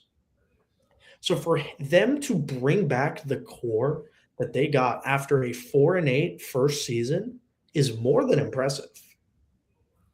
Oh, 100%. And, we touched upon it, Bill Connolly mentioning FAU as one of his top 10 transfer classes, the whole 9 yards. And I really think, and the point I arrived at with Justin, they have to elevate this year, right? Absolutely. And if they do that, you build upon that in year 3, so on and so forth. But the real reason I wanted to have you on here is Can I touch on elevation really quick? Yes, absolutely. This is something that I'm a firm believer in college sports. When you get hired as a head coach or as an athletic director or as somebody that's prominent in an athletics department, elevation is the only word that you can use. Look at the previous regime and where the athletics department, where your program has been left and now entrusted into your hands, and build upon it. If it's we were 4-8 last year, I'll take a 5-win season. That is growth. Bowl eligibility. We were bottom team in the conference. Get to middle of the pack. We're historically mediocre. Let's try to take that next step to a berth of a conference championship game. You're a perennial contender in your league. Let's shoot for that. Let's shoot for that college football playoff spot. Basketball wise, mediocre team. We're 12, 13 seed playing in the play-in game in conference tournament. Get to middle of the pack. Middle of the pack team, you're still getting bounced for first couple games. Move on to your second game. Make the NIT, make the NCAA tournament. Win the NIT. Win an NCAA tournament game. What everybody fails to or in the NIL fund of, hey, we're broke. Raise that money. There's so many ways of where you can elevate a program that maybe doesn't have to do with winning a national championship. Like, we haven't made a bowl game in 7 years now. A bowl game is a top priority if I'm Zach Kitley. Because guess what? The 2 coaches that have come before you weren't able to get over the hump. There is there's at least 5 years of FAU students who have not seen the Owls play in a bowl game. That's sad. Listen, I'm going to be like a 9th-year super senior at this point. I want to see a bowl game before I graduate. Like, I'm not walking that stage at graduation until I see the Owls go to a bowl. No, but to that point, right?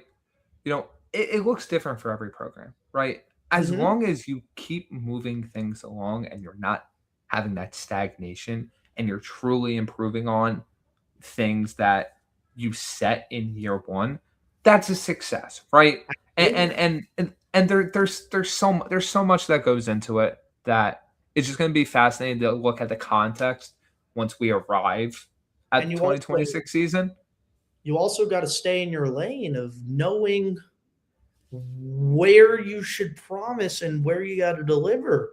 Because, okay, Kurt Signetti walks on the court of an Indiana basketball game and tells their student body, we're not going to suck anymore, or whatever the direct quote is. And they go to the college football playoff year 1, and then year 2, they win the damn national championship. If I'm the new coach at Louisiana Monroe, I'm not going to do that. My fan base will think I'm the biggest idiot on the planet.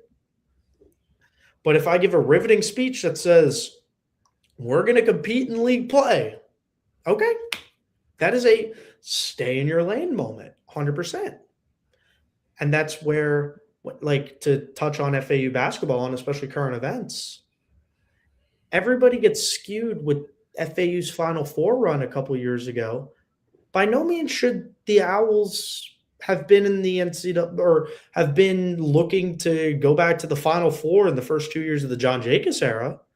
But there's still way, because that's just simply unattainable in this stage of mid-major sports.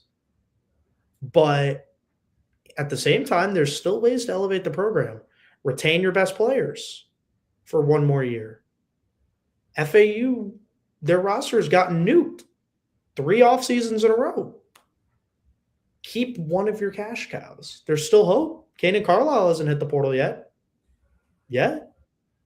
How big of a wallet are you going to break out? And that's really the thing is, so there's that, or there's make the NIT. They did that in year one. And obviously people may think of FAU basketball this year as a quote unquote failure because you went from top of the league into the absolute downward spiral of hell caused by multiple injuries to key players.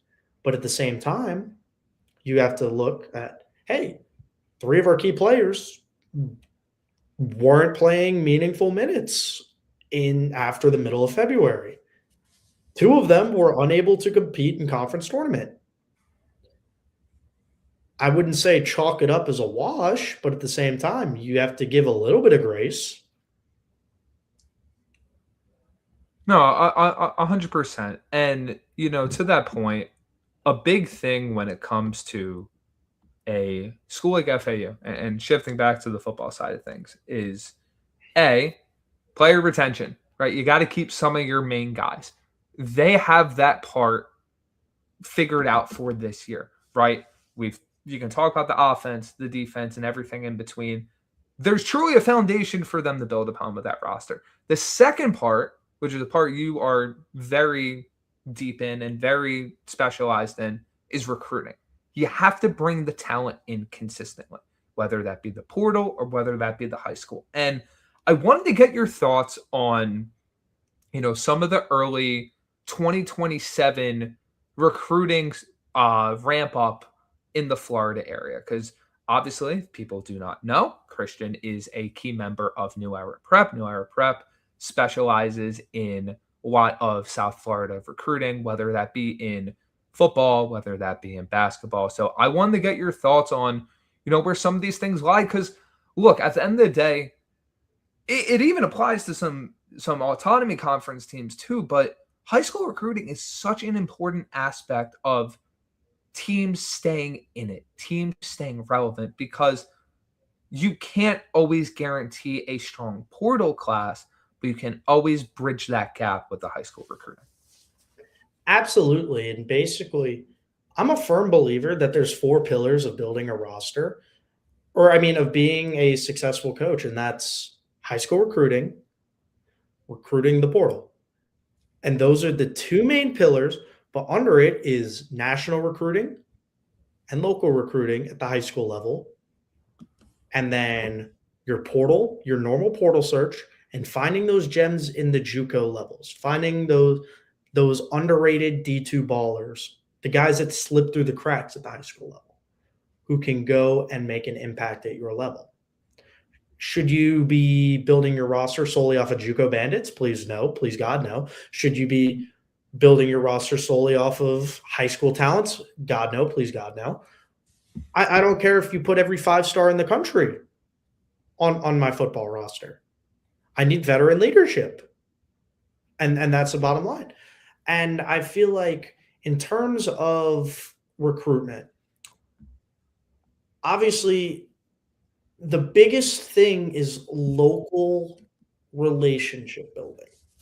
And that's something that I think a lot of schools in the area need to grow upon. When you look at South Florida, it doesn't matter what sport, what level, men's, women's, South Florida is the hotbed of sports. There is no deeper talent pool that runs deeper than the Vero Beach to the Florida Keys pipeline. There is no better talent pool in the country. I am sorry to every person in Georgia I just offended. I am sorry to every person in Texas I offended, and to the people in California that I offended. I do not care. South Florida waxes you. The thing that everybody needs to do is they need to make sure that the elite talent that's in our backyards isn't in or is staying in the backyard. There needs to be those recruiting battles. And by recruiting battles, I mean recruiting bubbles. of you need, as a mid-major program that wants to tap into this gene pool, which absolutely needs to be done, you need to be able to get in these recruiting battles and win them for local kids. Obviously, yes, you're going to get the kids that go to the University of Miami. You're going to get them that go to Florida State, and you're going to get the ones that go to Florida. So those are the A-listers. Like we know, hey, yeah, this future freak of nature NFL prospect is going to Miami. That's cool. So, oh no. And they do it enough of keep these guys away from the other two and keep them in the state.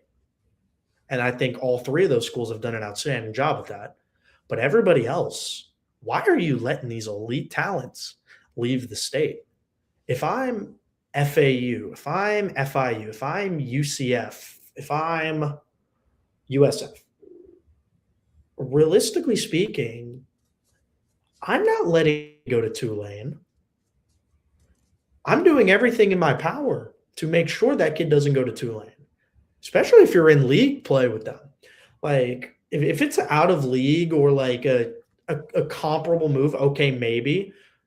But like if I'm in a final couple schools and my options are Bowling Green, FAU, and Miami of Ohio, how am I losing that recruiting battle? And these are just schools I literally named off the dome that are comparable football levels. So, and there's also I mean, there's also some examples you could go to from the class 2026. Absolutely. Just right up that out. I'm not going to name drop. I'm not going to do anything like that. And also once again, those three schools, literally just name them off the cuff. Right. I'm not getting insight on somebody's recruiting. I do just want to say that. I did not just accidentally leak some kid from Boca High's recruitment cycle.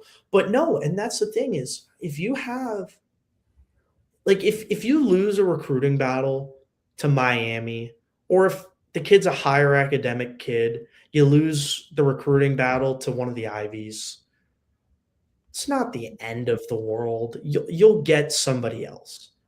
I have the problem of where I'm losing recruiting battles to schools that are not as good or comparable. Right. That's where I would have the problem with a recruiting staff. You need to put your bubble around the area. Obviously, when you look at this FAU staff, they are a Texas-based staff. Their roots run deep in Texas. And you can see that with absolutely. Like, look, they're public. You can see that with the official visits. You can see that with the guys that they are bringing in on those OVs. Absolutely. And that is something of what, okay, I understand that because that's where all of your relationships at previous stops were. But you're not at those previous stops anymore. And you need to build and strengthen the relationships with the schools that are there's 3 elite high school football there are 2 elite high school football teams and 5 total ones that are within a 10-15 minute drive from your campus. That's got to be the bubble, right? Exactly. And there's multiple Division I talents on at least 3 of those teams. On those rosters, right? And with you being able to build those relationships, that doesn't – maybe you don't land that kid in particular, but a kid who comes later in the pipeline. When you look at the University of Miami, they have such a deep American Heritage plantation pipeline. Why? Because every time an American Heritage kid goes to Miami, the kid does freaking awesome. And you look at the team right now of where Mark Fletcher, heralded right now as a top 2 running back in the country. Malachi Tony, the best wide receiver in the country. The best. Not trying to add fuel to the fire on a certain 1-2 beef.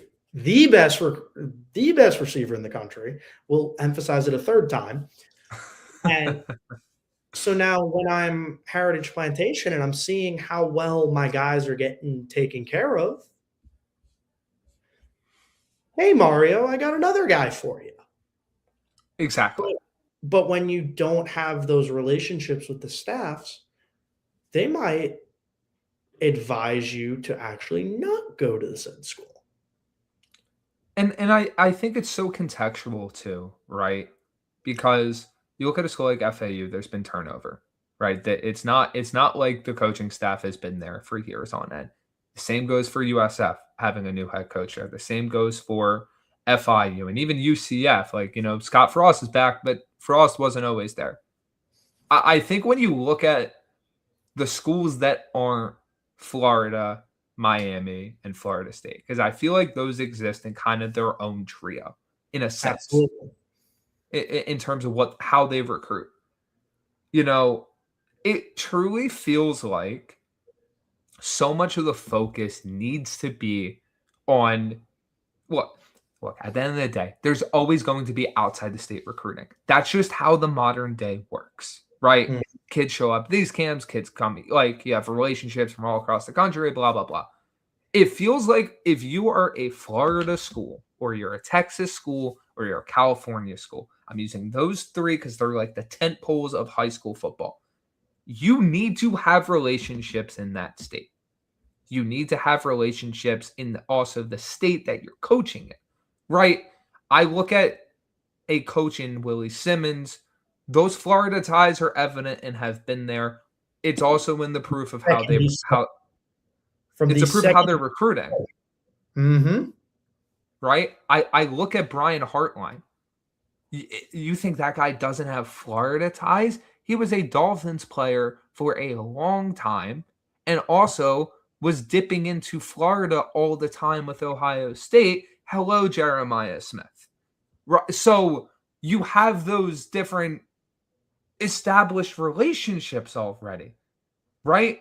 And that can even reach up beyond into Georgia, which there's been a lot of tie-in between your Florida, Georgia recruiting over the past, I'd say decade, right? Mm-hmm. When you don't have those Florida ties right off the bat, you have to work to build them. And if you're in a program where the funds aren't overly, the tippy top level of everything, it makes it more difficult. And then that's how you end up in a situation where, I'm not faulting the process here. Like, the process could be great. But when you are in a school like FAU and you are diving into the Midwest to recruit offensive linemen, as you see with some of their OVs, you are competing against some Midwest powerful institutions that have a long track record of developing offensive linemen.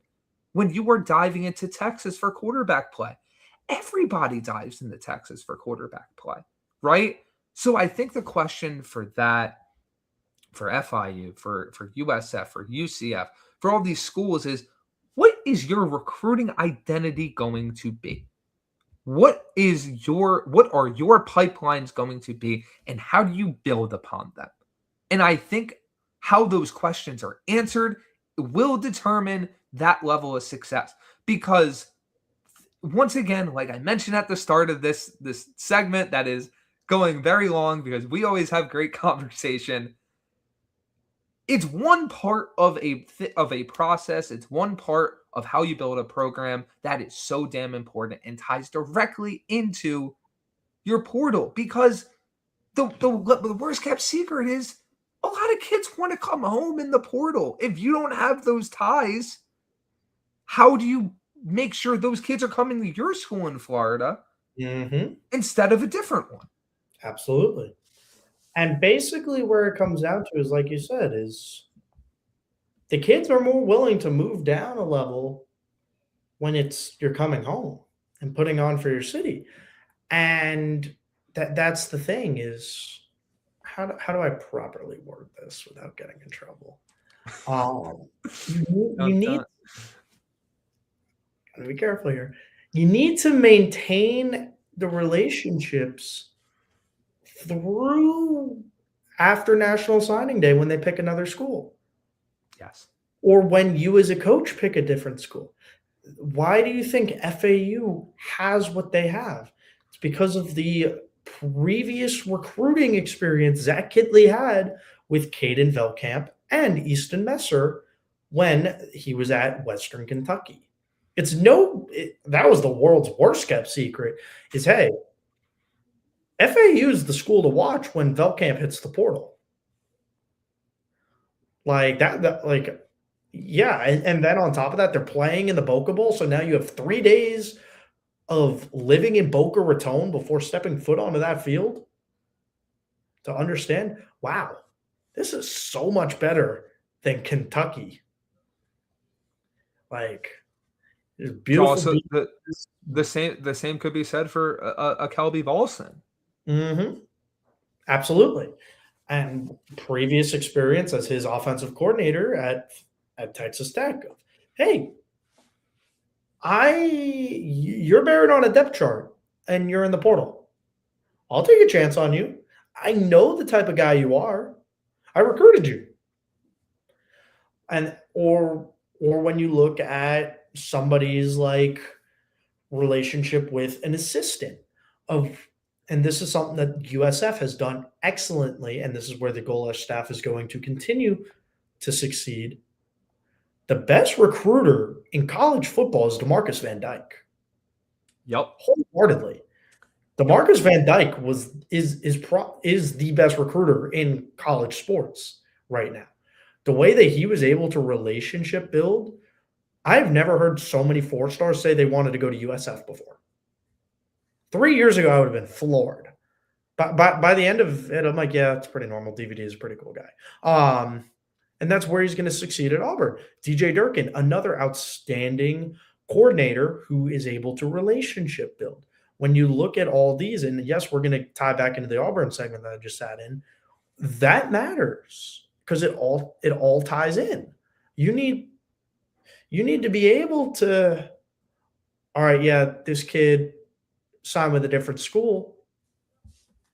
When there needs to be signs of still kind of caring about the kid outside of, oh, hey, he just hit the portal. Hey, buddy, how you been? Yes. Remember all those lovely talks we had back in the day 5 years ago? Because the kids remember that.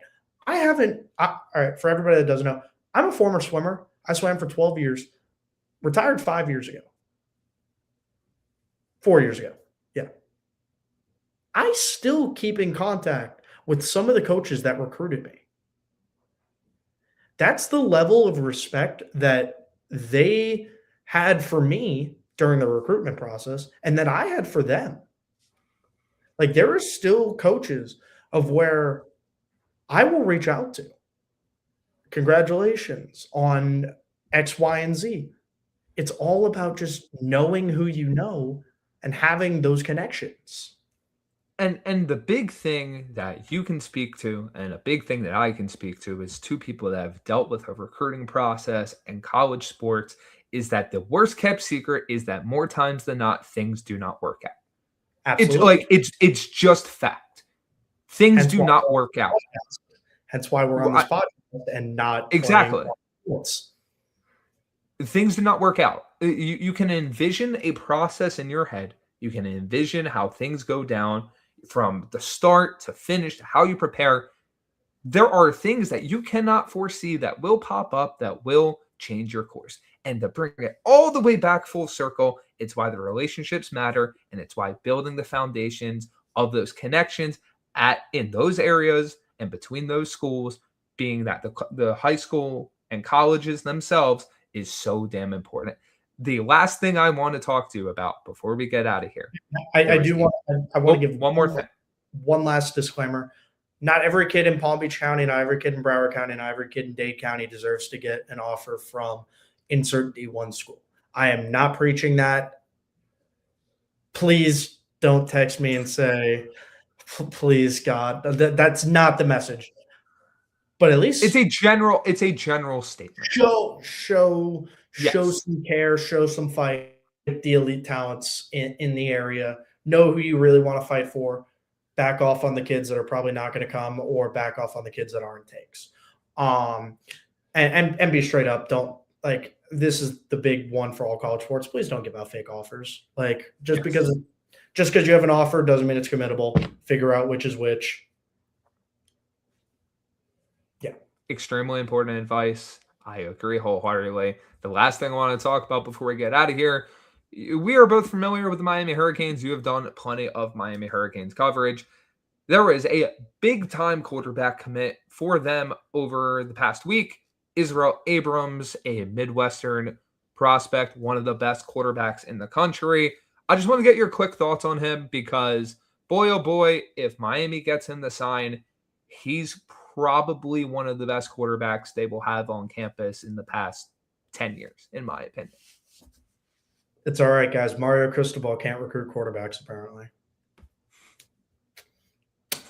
Kid's a baller, man. Like, dude, his film is so fun.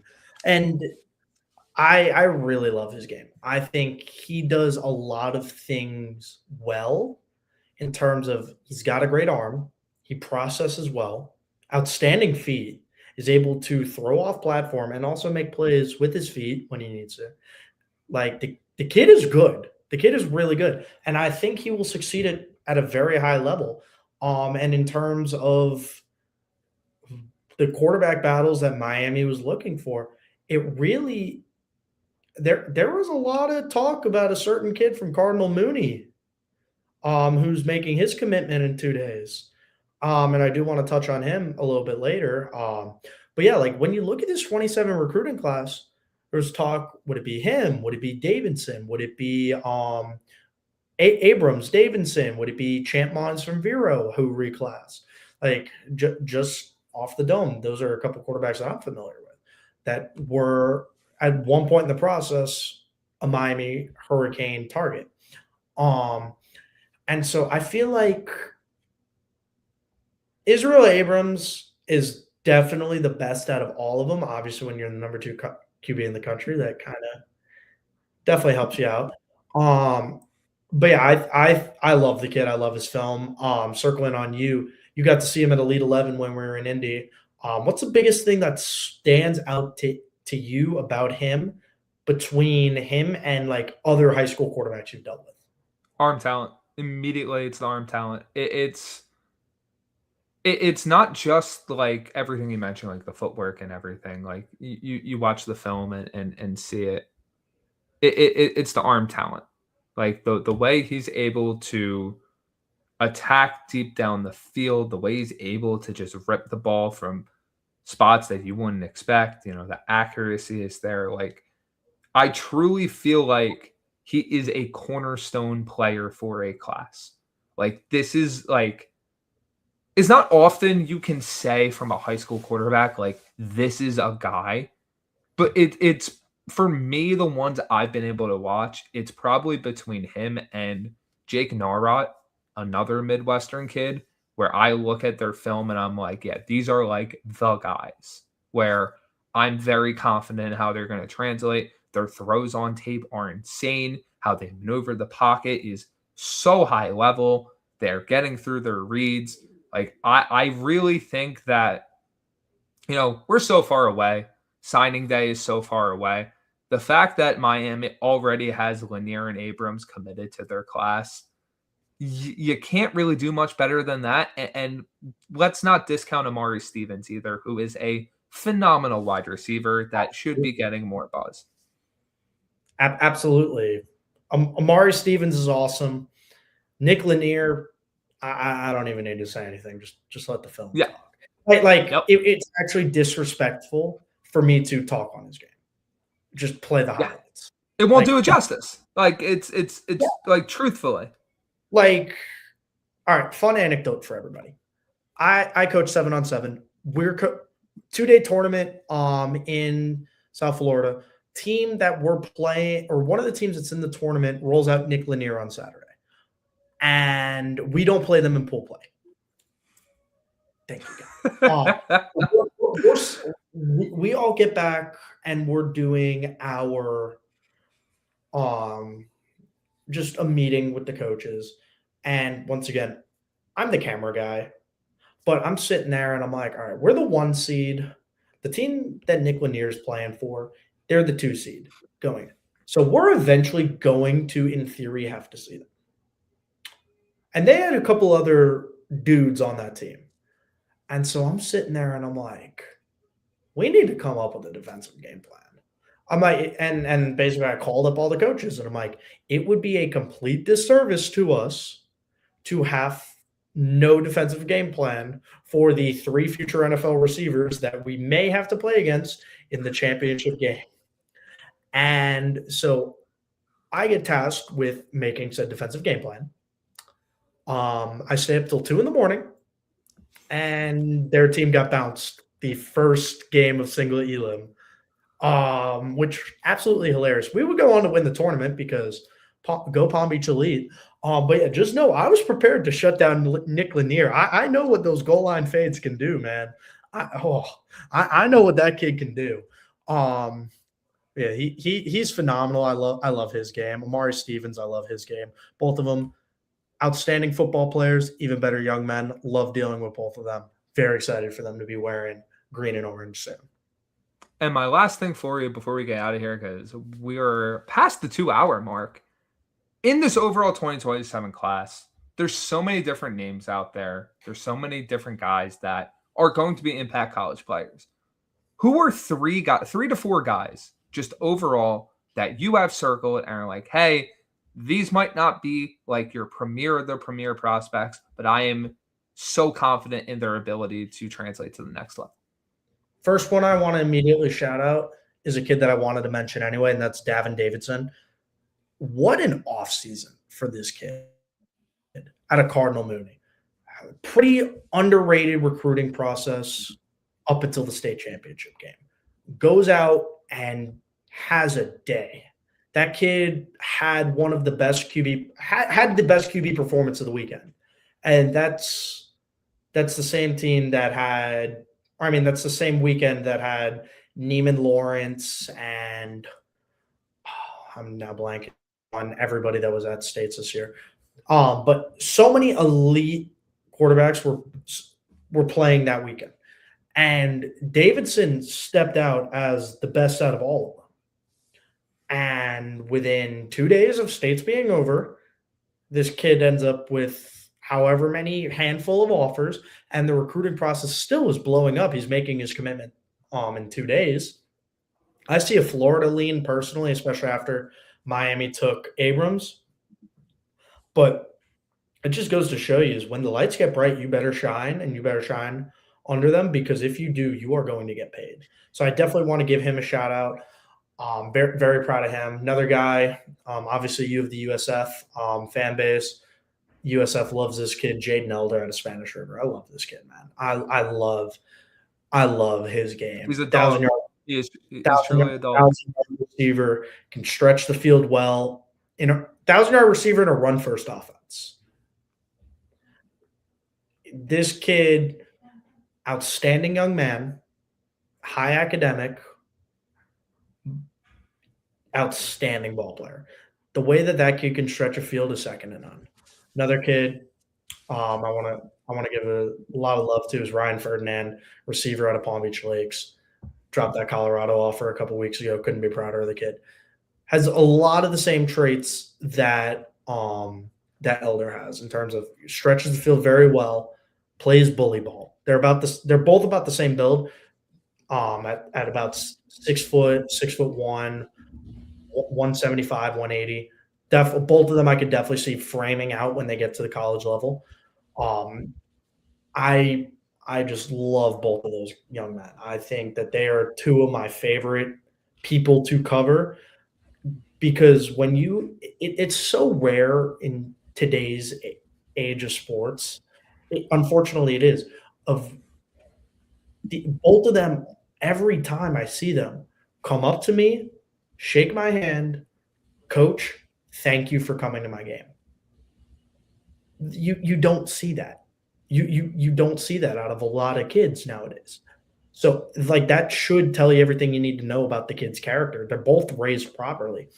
And I think that both of them they're both high priority recruits for a lot of elite talents. I know USF loves Elder, Tulane loves both of them.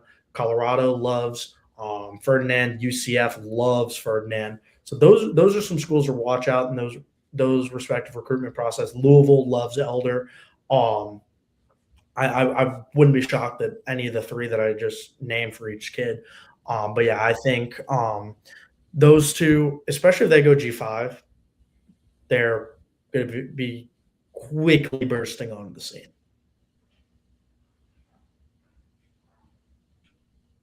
Was there one more, or were those the main ones you were? Hey, you said three. I gave you three because we're over no, I said gave you three. I could no, of course I said 3, 4, so I wasn't sure if you had one more. But hey, no, those three names. You can go 4 hours if you want. That's fair. Please, That's God, very no. fair. I can talk about every team in Florida if you want. No, in all seriousness, you know, I think all three of those players are ones to truly keep an eye on or watch closely, however you want to phrase it. Davidson, I mean, he's been one of the fastest rising quarterback prospects, not only in his class, but in just the entire country. Like, he's that guy. And I think that between that state championship game and everything else, he's shown that. And Ferdinand and Elder, dude, I completely agree wholeheartedly. I've had a chance to watch both their films.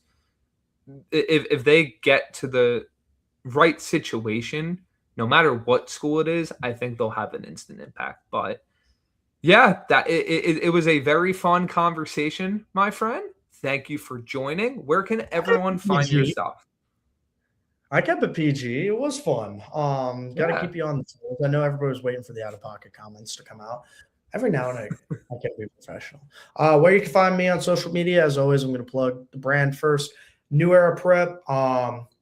We do some pretty good stuff every now and again. Brandon's been doing a lot of high school work with us, and I always appreciate that. NewEraPrep.org website. At Era Prep on Twitter. We've got 47,000 followers. Yay!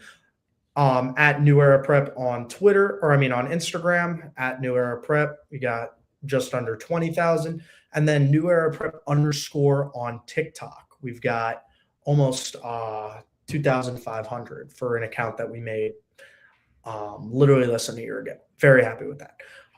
Personally, follow me on Twitter at Nep _ Proscia. There's a lot of ramblings on there. There's a lot. It's a hodgepodge of just what am I ever talking about.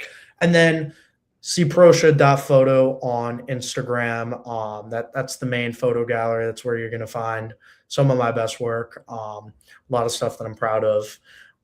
If you want to follow me on the personal, Christian Proscia, really easy. As always, ladies, you can hit the DMs anytime. You know how it goes. Christian, it is always a pleasure. It is always an adventure. Thank you for joining me, and I will catch you soon.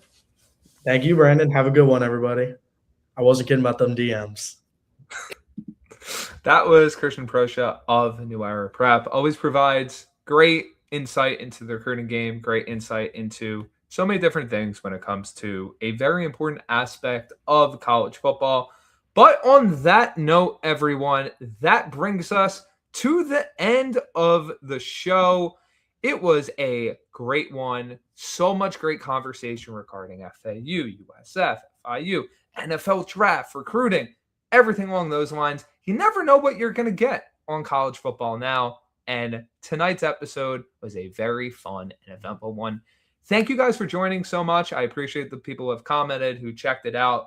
And we're going to be back very soon. You know, it's a very fun time of year. I'm very excited to continue to appear on here, whether I'm hosting, whether I'm providing my usual spiel of my coverage.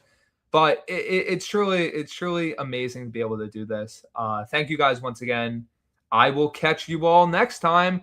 But for Brandyn Pokrass, this has been College Football Now. Have a great evening.